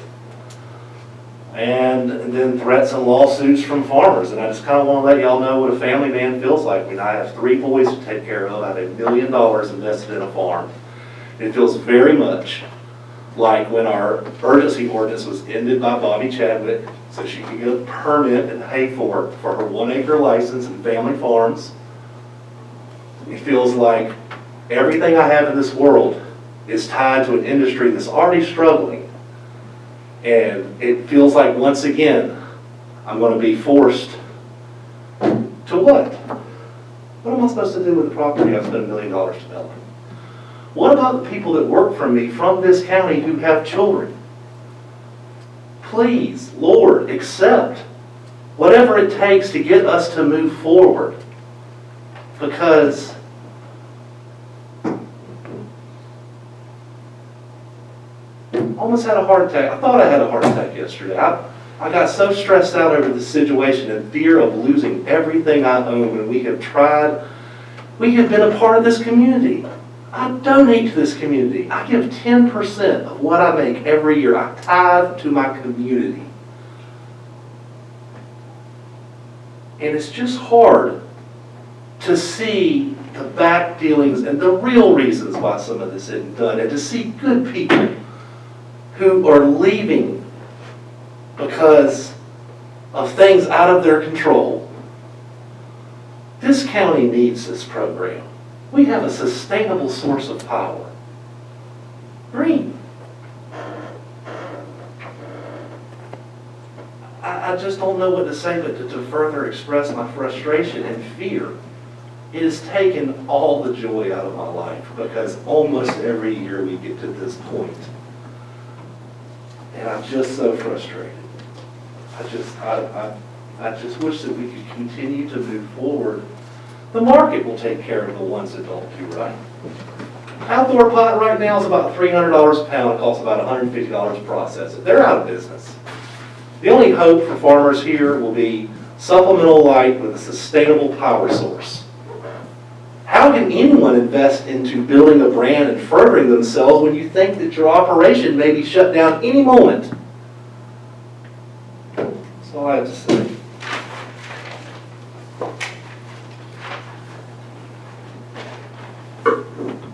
Any other comment from the room? Joe Brower from Junction City. I think this is exactly why we just appointed a cannabis ad hoc committee. And it's totally unacceptable that it's taken this long to come up with a simple transition plan that outlines a path to notice of determination that is CEQA compliant for these program participants. I request that the Cannabis Ad Hoc Committee hold an immediate stakeholder meeting / workshop this week to jump in and start steering this thing. This could be a simple document. It could be 2 or 3 pages. It does not have to be putting a man on the moon. I appreciate staff's efforts on this, but this could have been, frankly, this could have been done very quickly and easily. It's far, far overdue, and our businesses and community is suffering. So I request the Cannabis Ad Hoc Committee grab the steering wheel and have a stakeholder meeting immediately, and have a stakeholder process to put a transition plan together. I know there's several drafts floating around. I know Leslie Hubbard's done some good work in putting a simple timeline, a flow chart together that outlines this process to NOD. That's what we're talking about. That is the goal of the transition plan. So please jump in and make this happen right now. Thank you.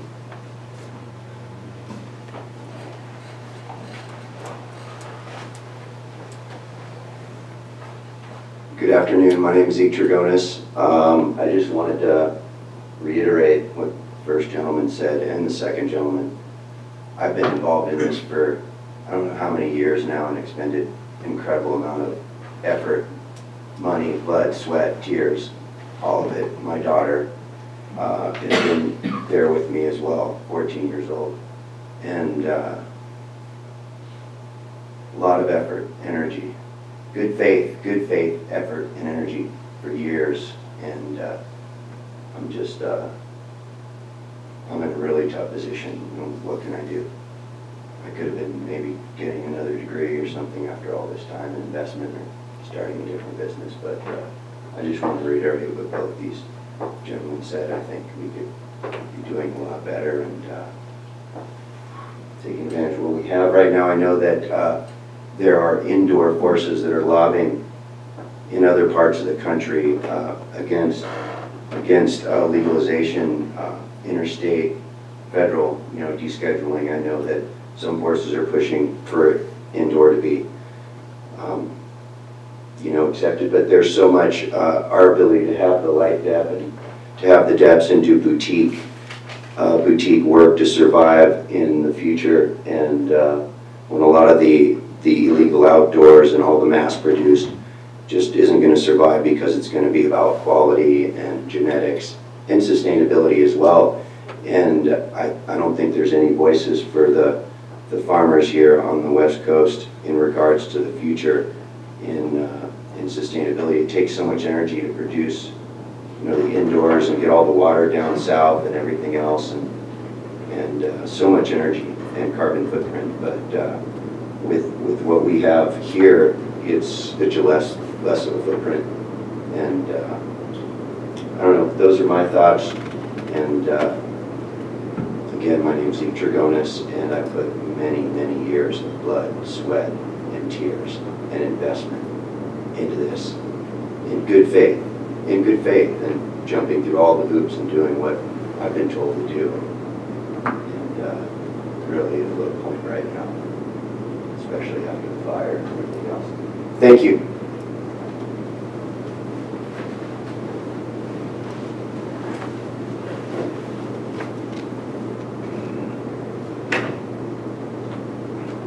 Good afternoon, Mr. Chair, members of the board, Tom Belenko, Douglas City. I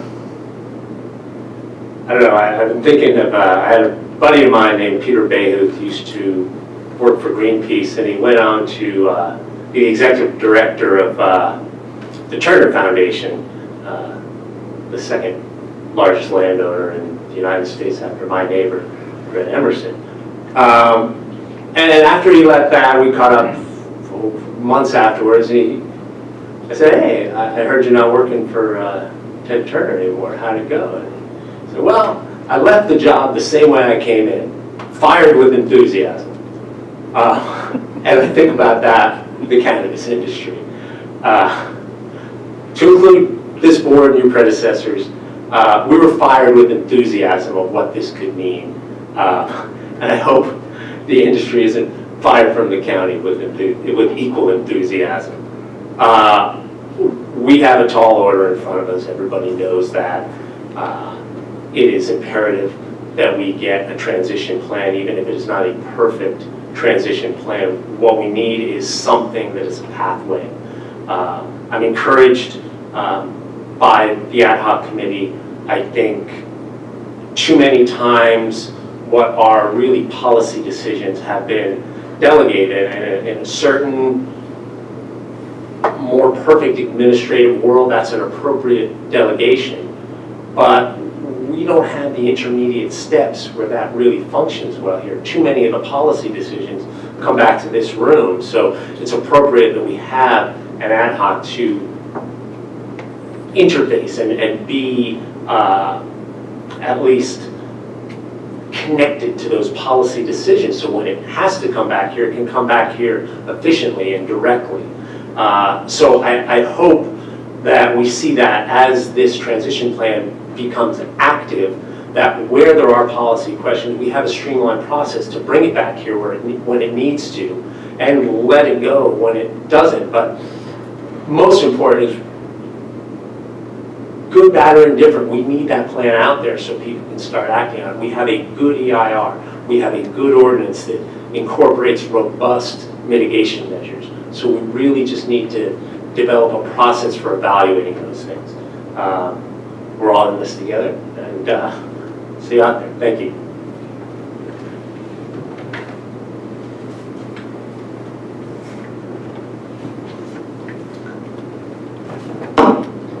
Good afternoon, board. I'm Teacher Brower. I also am in support of the ad hoc.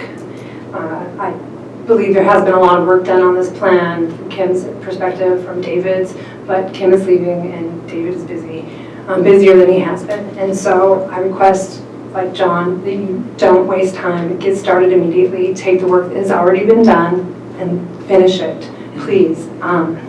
It can be adjusted, like Tom said, it doesn't have to be a perfect plan right now, but it does need a plan to let everyone move forward. The gentleman over here has operated in good faith. I'm going to take his word for it. I don't know him, but I know many, many farmers who have operated in good faith, and they have continued to invest and to move forward as this goalpost moves every single month, year, whatever. Is just constantly, oh, this is what you need, and then you need something else, and now we need something else, and all the good faith that they're doing and they're investing, it needs to be reciprocated. And this is a tough task, but it can be done, and it needs to not be done in a vacuum. It needs to be done as a team, and it needs to be done now. So please take it seriously and don't wait. Thank you.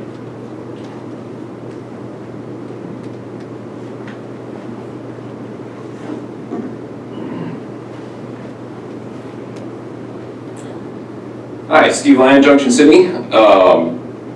I'm super excited that there's going to be a transition plan. I'm bummed that it's not ready today. I was here today to find out what new hoops I get to jump through. I try to bring a pretty positive attitude to it. I've jumped through so many crazy hoops so far, and like Deidre just said, there's this one and that one, they keep coming at us. That's fine. Give me a plan. Give me something solid I can wrap my hands around and start implementing. I'm good. I'll go for it. I hope there's as part of this, I hope there's an equitable way to allocate the new licenses. I know there's, not me personally, but there are people who fell out of the program. I hope all the new licenses, there's some way to take that into account. It seems like from the memo, maybe there is. I support that. There's people who fell out through no fault of their own. I hope there's some room set aside for them. I have no idea what's in the transition plan. I've seen a PowerPoint outline. I'd love a chance to see it and comment on it, but it sounds like it's going to come before the board and get adopted, so great. It'd be awesome if there was like some comment time on it. And you know, this is all, as everybody says, it's been difficult. It's you know, government getting in the way of me operating my business on so many levels, but I'm here, I'm ready.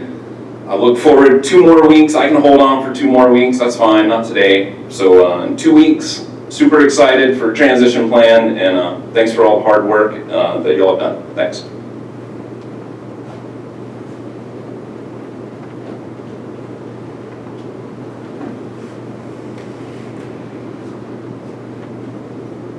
Members of the board, Colton Pearson from Hayfork. Just wanted to point out something from a different angle, more for you guys, not anything against them, but the tax revenue that's being missed out on by these licenses not going out, not being used and utilized. For a medium specialty mixed light outdoor, which is what these gentlemen were talking about, which is the way everything seems to be headed, it is $5,000 for a license, and it is $1,000 to the general fund. So if you filled all the licenses in the county, which would be 530, and times up by 6,000, it gives the county $3,180,000 extra in the pocket every year. And I understand there's costs to you guys, you have to hire people, inspections, paper, but it is quite a bit more revenue for the county that we can use on things that we can disagree on, but maybe more important matters. Narcotics, more heavy drugs, whatever way you wish to look at it. The second side of it is, with these licenses not being given out, people not having a chance to farm, to provide for their families, to do a lot of these very important, necessary things for someone to survive, it has also brought up the potential of hurting very legitimate businesses. My family's been in Trinity County since 1952. This year alone, we spent a little over $50,000 at the livestock auction for the kids. We donate thousands and thousands and thousands of other dollars throughout the year because we believe that is truly what it's supposed to be a community member. To donate money to help your community in any way you can. And this year I'm very proud to say that we broke a new record for that auction. I think it was somewhere over $600,000. And a vast majority of that money this year was growers. They showed up, they participated, they donated quite a bit of money this year to help with the kids. I've noticed a lot more of them donating to local charities, pie auctions, little things like that, which might not seem like much, but it does help. just something to keep in mind. I know we're all talking about the licenses and the direct impact on people, but you guys also get tax revenue, helps the whole county as a whole. That's all. Thank you.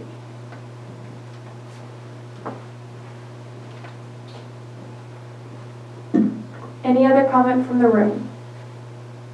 Seeing none? Actually, I just wanted to add, that's it, gentlemen. Unfortunately, you've used all of your time for public comment. Okay. I had 40 seconds left or something. You could take that if you want. It's quick. I'm sorry, unfortunately, because you used your time. Sure, thank you. There's a lot more money going into it than Okay. just that. Yeah. I mean, We have Adrian Keys on Zoom. If the room can be quiet, we will ask you. Sorry, thank you. Adrian Keys. Hey, good afternoon, Adrian Keys from Hayfork. To say how relieved I am that it has changed my entire comments that an ad hoc was formed today. I think that the leadership and guidance and ultimately, ideally, transparency behind the process is super essential. And I think that we can get this transition plan done and effectuated relatively easily. I know it's not been easy to get here, and I'm certainly not discounting any of the work that's been done to get us here, but we're right there. We're ready to go. Staff has been accepting, applications and Appendix Cs. We're doing it. I couldn't be happier. I would like to request that through the ad hoc, and this is kind of where I was going to comment beforehand, that there be specific individuals from the consultancies that could possibly be pulled forward under the contract, if the contract was possibly, altered slightly, to act as a candidate's planning director or something in Kim's absence. I'm very sorry that that's where we're at, but I'm just trying to figure out how to utilize our resources as strategically as possible. And I know that being a supervisor is challenging already.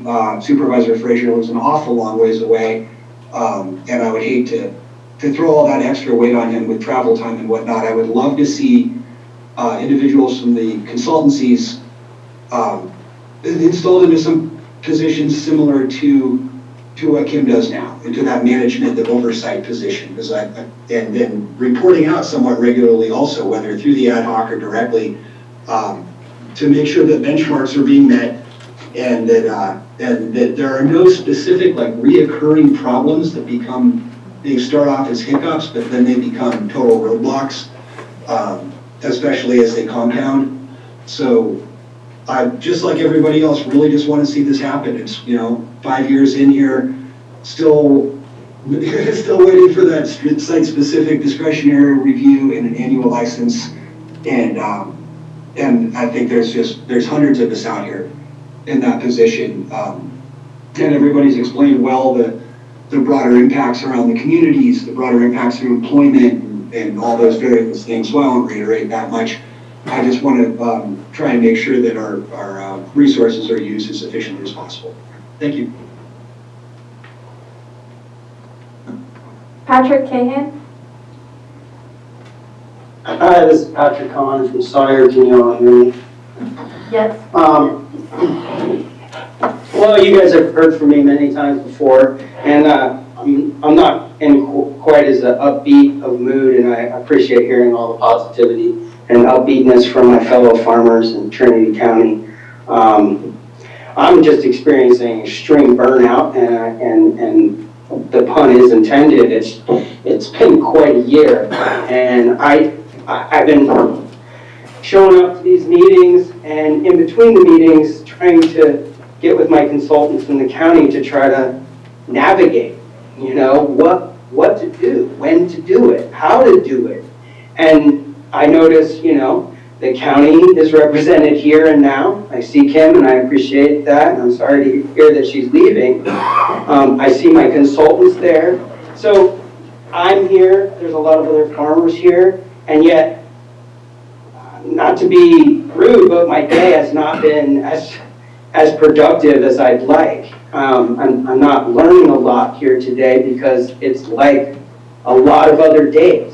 We're going to have to show up another day to find those things. And it's really disheartening and hard. So I don't know a lot about the ad hoc and how that operates. I've seen it operate. I just hope that you can involve more of the stakeholders, and let's get together and do this. Let's knock it out. Let's not keep putting things in the way. I mean, this should have been taken off the agenda, from my perspective, and we would have time to do this when there's something we can do, and we can gather the information that we need to actually move forward. I'm still, my jaw is still I haven't picked it up because I'm license number 37, and I like to get ahead of things so that I don't get behind.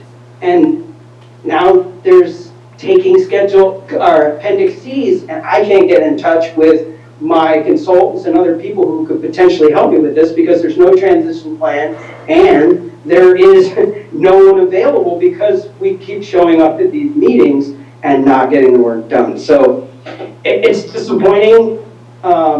Yeah, what's 2 weeks and 6 years? Not a lot, I guess.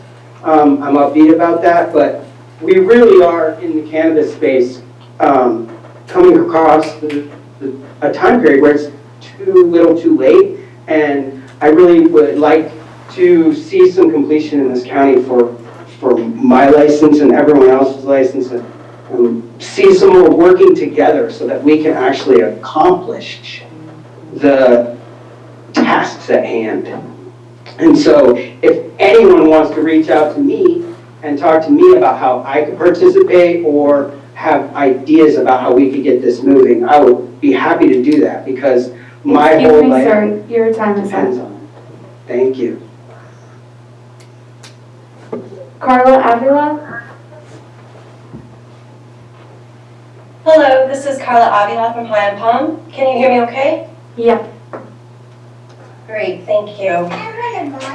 So I'm Carla Avila from High on Palm, Executive Director of Trinity County Agriculture Alliance, and I just want to first mention that our alliance and our membership and all of our expert partners at the state level, our attorneys, conversations with the DCC, with our coalition at the state level of legacy cannabis producing regions, the Origins Council, so many expert advisors have spent a lot of time and energy trying to help us focus on how we can accomplish a smooth transition and get the CEQA review process done. And we have written comments that we have submitted to the administrative record. I hope that each of you will please read them. They come with a lot of thought behind them. We were really hoping to be able to comment on an actual plan, but since we have yet to see it, we're shooting from the dark here. But we really need this to move forward. We're really grateful to our supervisors who are going to be participating in the ad hoc committee. I just want to reiterate the importance of getting moving right now. 270 days came and passed. We're still waiting. What's 2 more weeks when it's been 6 years? Every week matters. Every week matters right now. We have consultants waiting. We have checklists getting stacked in the docket, and we have the expertise on hand. We just need to get our act together. So I just hope that this is the beginning of a real serious turnaround in just movement. We need that movement to happen. We cannot stay frozen in time forever. Our heads need to come out of the sand. We got to put TAA behind us. I'm so ready to put all that behind us. I'm so ready to be CEQA compliant. And I think hundreds and hundreds of other people are too. This industry is important to our community, to our economy, and to our future. It is a long game for us. We are in it for the long game. What I mean by that is that the market's going to rise, the market's going to crash, it's going to go up and down. As a craft farmer in America, going through the end of prohibition, hopefully the end of the war on cannabis, and trying to bring people safe access to natural plant medicine. This is a huge endeavor, and I just want us all to acknowledge what we are pioneers in here. It is monumental, and we cannot give up. Just because this is hard right now doesn't mean that it's not worth every minute and every drop of blood, sweat, and tears that we have put towards it, and we are ready to complete this mission. So we look to you and your guidance and our ad hoc to immediately put the steps forward to implement this. And thank you for your time. Ryan Tarbell? Good afternoon, supervisors. Ryan Tarbell, AFORC. I'm pretty disappointed that there isn't anything on the transition plan to present today. This has really taken way too long.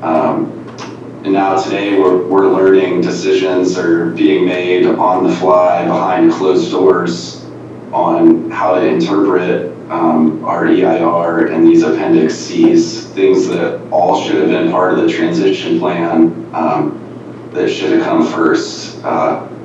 So I'm hopeful that the ad hoc can maybe insert a little bit of oversight into this process and get to work right away. This transition plan, it needs to be developed transparently. We need time to review it, to provide comments, and there really needs to be stakeholder input to get this thing right. There's hundreds of businesses right now on the edge that really need this come through quickly, efficiently, and for it to be right the first time. So I really urge the supervisors to move forward with this as fast as they can, stand up this ad hoc, and start getting this work done and get this transition plan out there so we all can move forward. Thank you.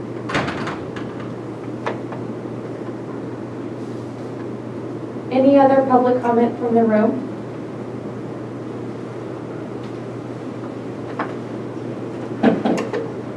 Good afternoon, Lisa Wright from Lewiston.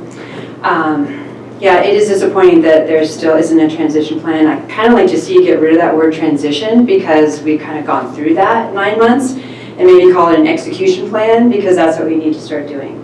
I think there should be some clear direction laid out for the ad hoc.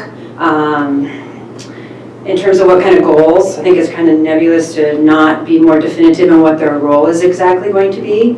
But I would encourage you as well to expand that for improved transparency. Bring some of the local consultants to the table. I know Flora alone, we have 150 clients or so, a huge chunk. You have other consulting companies who have chunks, along with maybe some of the farmers with the larger licenses or different license types as well, and include them in ad hoc. Our advice and expertise could be invaluable to making this a successful program, and we've kind of been excluded. I think TCA would be another one, right, to bring into this ad hoc group. We need to have a social equity program. Humboldt is returning $1 million to struggling small farmers because they participated and got a $3.2 million equity grant. We don't even have an equity program. That's really important. The retail, very important as well, as a processor license too. So Trinity is positioned to have the ability to really lead in this area, and we haven't. And a lot of it is kind of due to a lack of inaction, or perhaps too many different directions being given. I think anything that goes to staff goes through Richard. Richard's the CAO, he directs staff. So I think too many times we hear about maybe staff getting pulled by supervisors or other outside influence in ways that they shouldn't be. Everything should funnel through Richard and roll up to him as well as down. So I appreciate your efforts on continuing to try to keep our program in place and moving forward, but we need action, and we need action as soon as possible. So we do look to you to make sure that that happens. Thank you.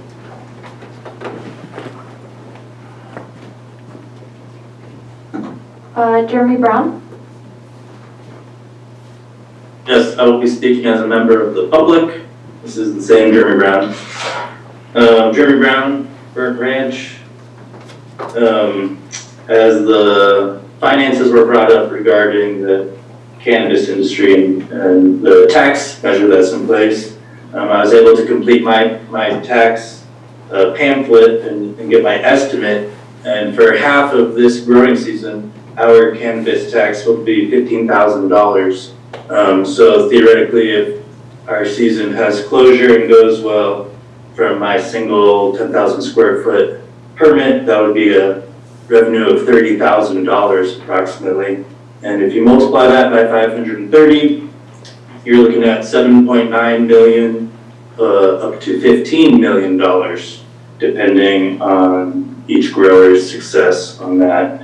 And that is not a small amount of money. And I think it's important to keep that in mind, that we're on the crest of a lot of county revenue that could be utilized for so many things.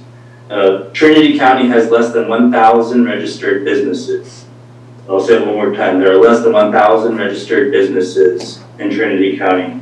And whether there's 320 cannabis permits or 530 cannabis permits, that is a vast portion of Trinity County's industry and business.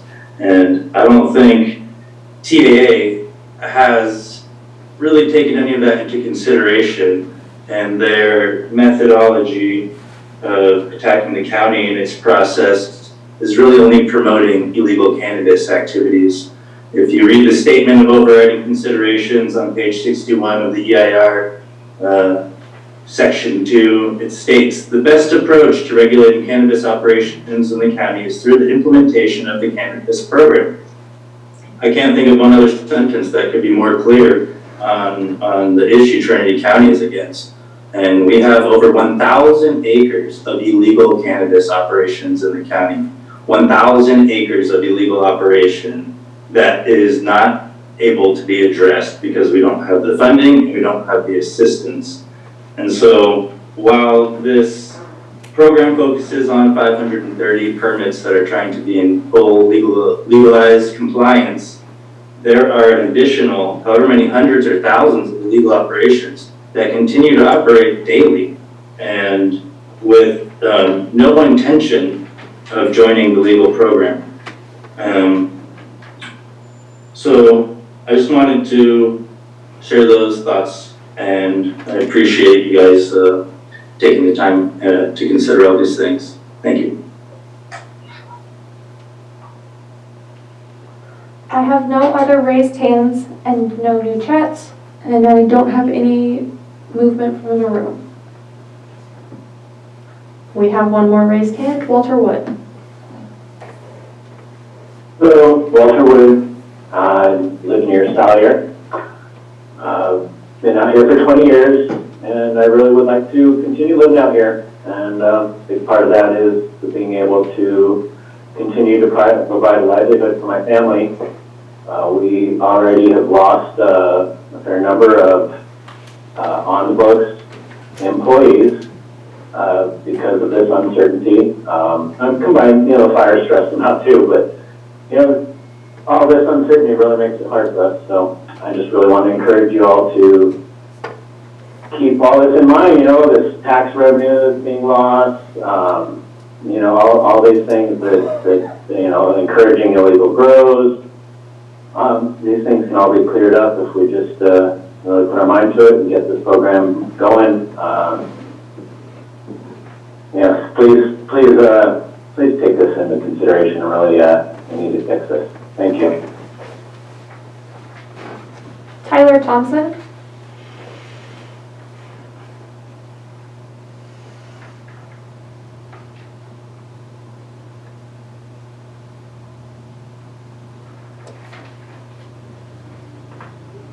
Is there a Tyler Thompson? Hi.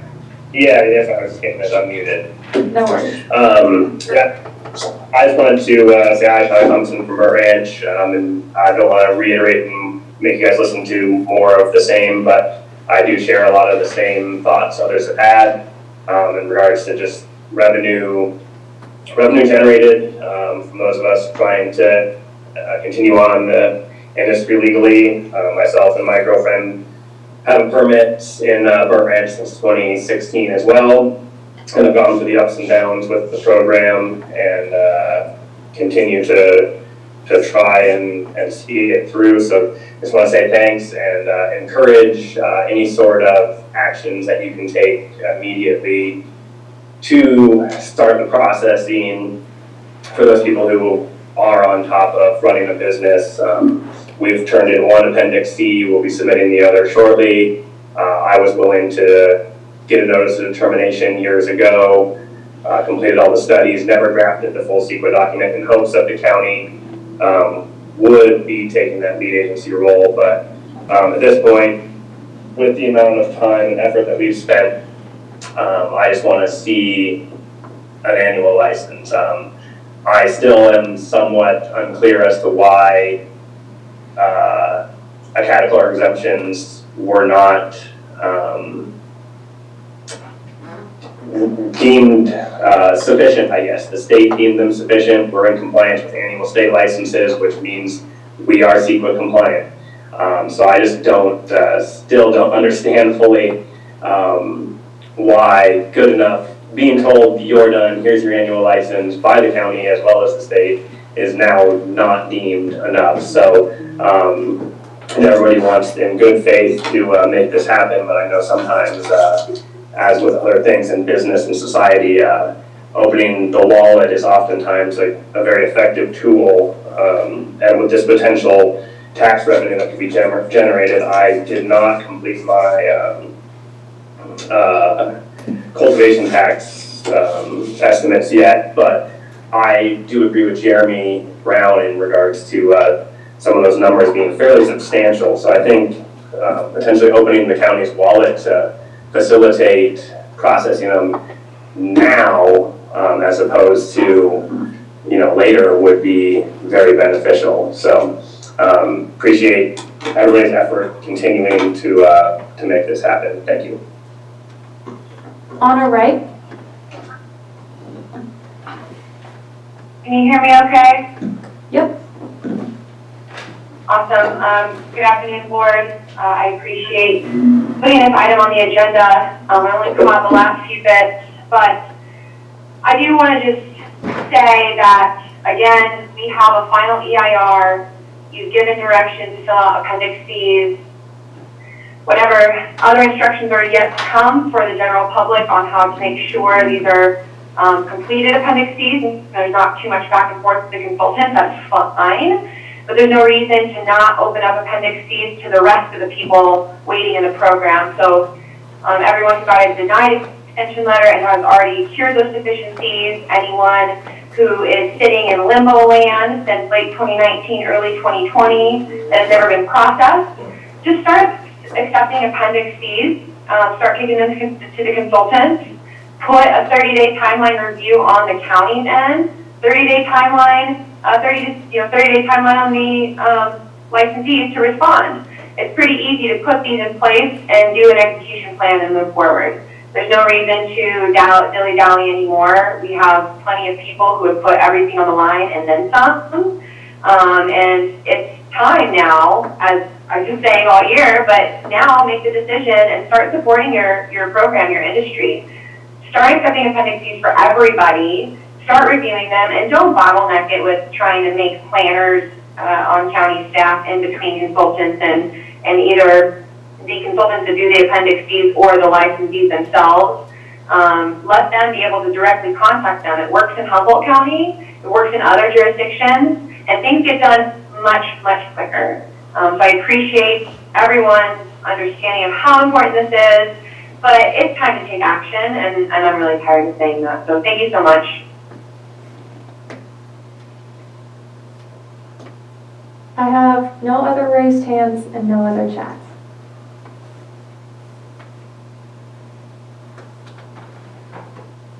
Okay, thank you, Emma. Bring it back to the board for discussion.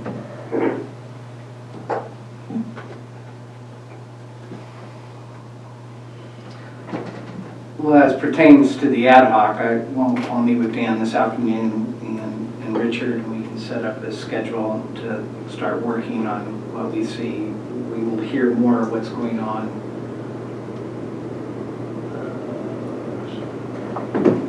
employees later. And I I've scribbled quite a list of stuff here to go, but we have a lot of basic stuff we need to start going. A lot of it's in process and will be handled, but more details to follow, I guess.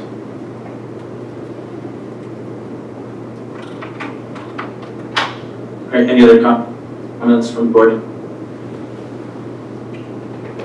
Seeing none, that concludes this item, which concludes the open board meeting. We'll be going into closed session, subsequent item 1.1. Is there any public comment? Would you like me to read the item as it's listed on the agenda?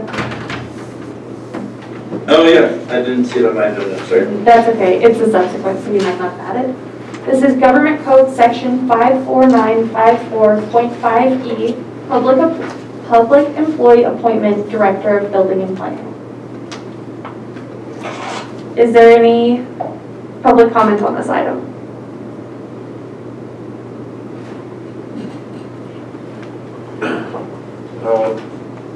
Yes, so this is a closed session item, it sounds like.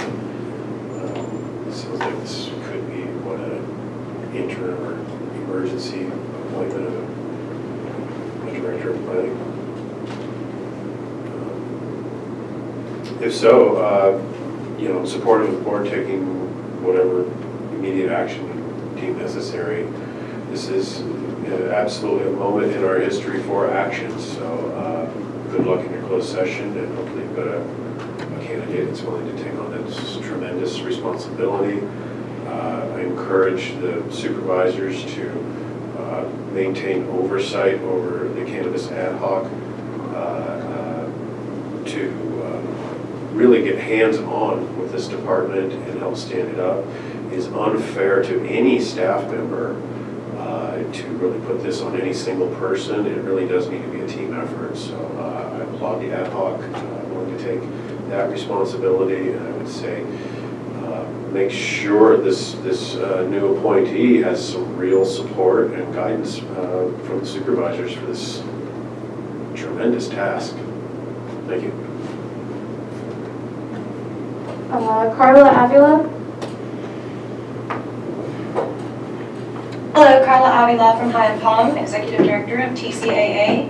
I'd like to just emphasize again what John Brower just mentioned. I think it's really important that if that is indeed what we're looking at here today, that the board consider any candidate who may be able to jump in this really critical moment. Hopefully there's somebody who has the right experience and understanding of where we're at here that could really come in and just put this team, put that cornerstone on this team that is needed. And I especially with David Colbeck moving into a position as well where he's going to be busier, if we can get somebody in there, even just as a cannabis program manager, but anything that can be done in an interim emergency kind of situation to really keep this train moving. And again, as John Brower mentioned, I think really important to outline the focus and oversight of the ad hoc committee, and hopefully between those two things we can get moving forward. So thank you very much for all of your attention to all of these matters, and I do hope that if there is a candidate who could jump in here, that we will move forward. Thank you. Tyler Thompson? Hello again, Tyler Thompson from Burnt Ranch. I just wanted to, Tyler Thompson from Burnt Ranch, I just wanted to also just make it aware, or just re-emphasize that the planning director doesn't just deal with cannabis, and it is like a very, very important position in the county, and that I feel like acting now would be super beneficial, not to just the cannabis program, but to a lot of other aspects of the county. And for somebody who's thinking about getting their general contractor's license back, potentially in lieu of cannabis license, or in conjunction with just having somebody in that department to be able to work with, as opposed to myself living downriver, going to a different county to do work. I would prefer to be able to do both, or prefer to be in Trinity County. So just, I would like to just, encourage hiring, if in private industry, if I'm having difficulty finding candidates to hire, oftentimes a bigger benefits package encourages more candidates. So I would just like to encourage hiring one, if not multiple people if it's an emergency situation to kind of fill the shoes. I personally, I'm sorry to see Kim go. I was happy with her responses in as timely of a manner as possible with the amount of workload she had. So I would just like to say, please get somebody to fill the position, and many others that are vacant in the county as soon as you can. Thank you. I have no other raised hands and no new. Okay. It's more of a question. Is there funding enough for all the people that need it for processing these applications? This is actually a public comment on the closed session. Well, I'm sorry. I guess that it's not relevant. It just seems to me that y'all are hiring somebody, and it seems to me that y'all are limited on funds. I was curious if we could contribute to that. I mean, I see that the private citizens in Maryland are paying for the National Guard to go down to the border wall. Is it possible for us to raise money in the cannabis community to assist with bringing on more people? We certainly would be willing to do that, to raise funds. I would start. Thank you, Sam, for that, and if that, we can talk later about something like that. I have no other public comment from the room, no raised hands, and no new chats. I do. Okay, one more public comment?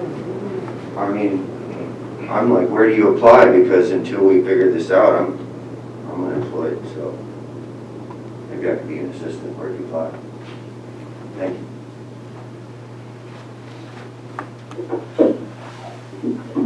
Any other public comment? Seeing none, it's all yours, Chair.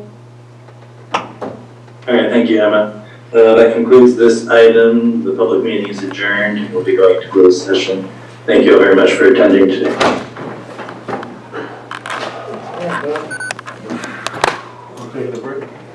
Thank you, everybody. And thank you all. Yeah. Good. Thank you, Cam. Good luck in your endeavors.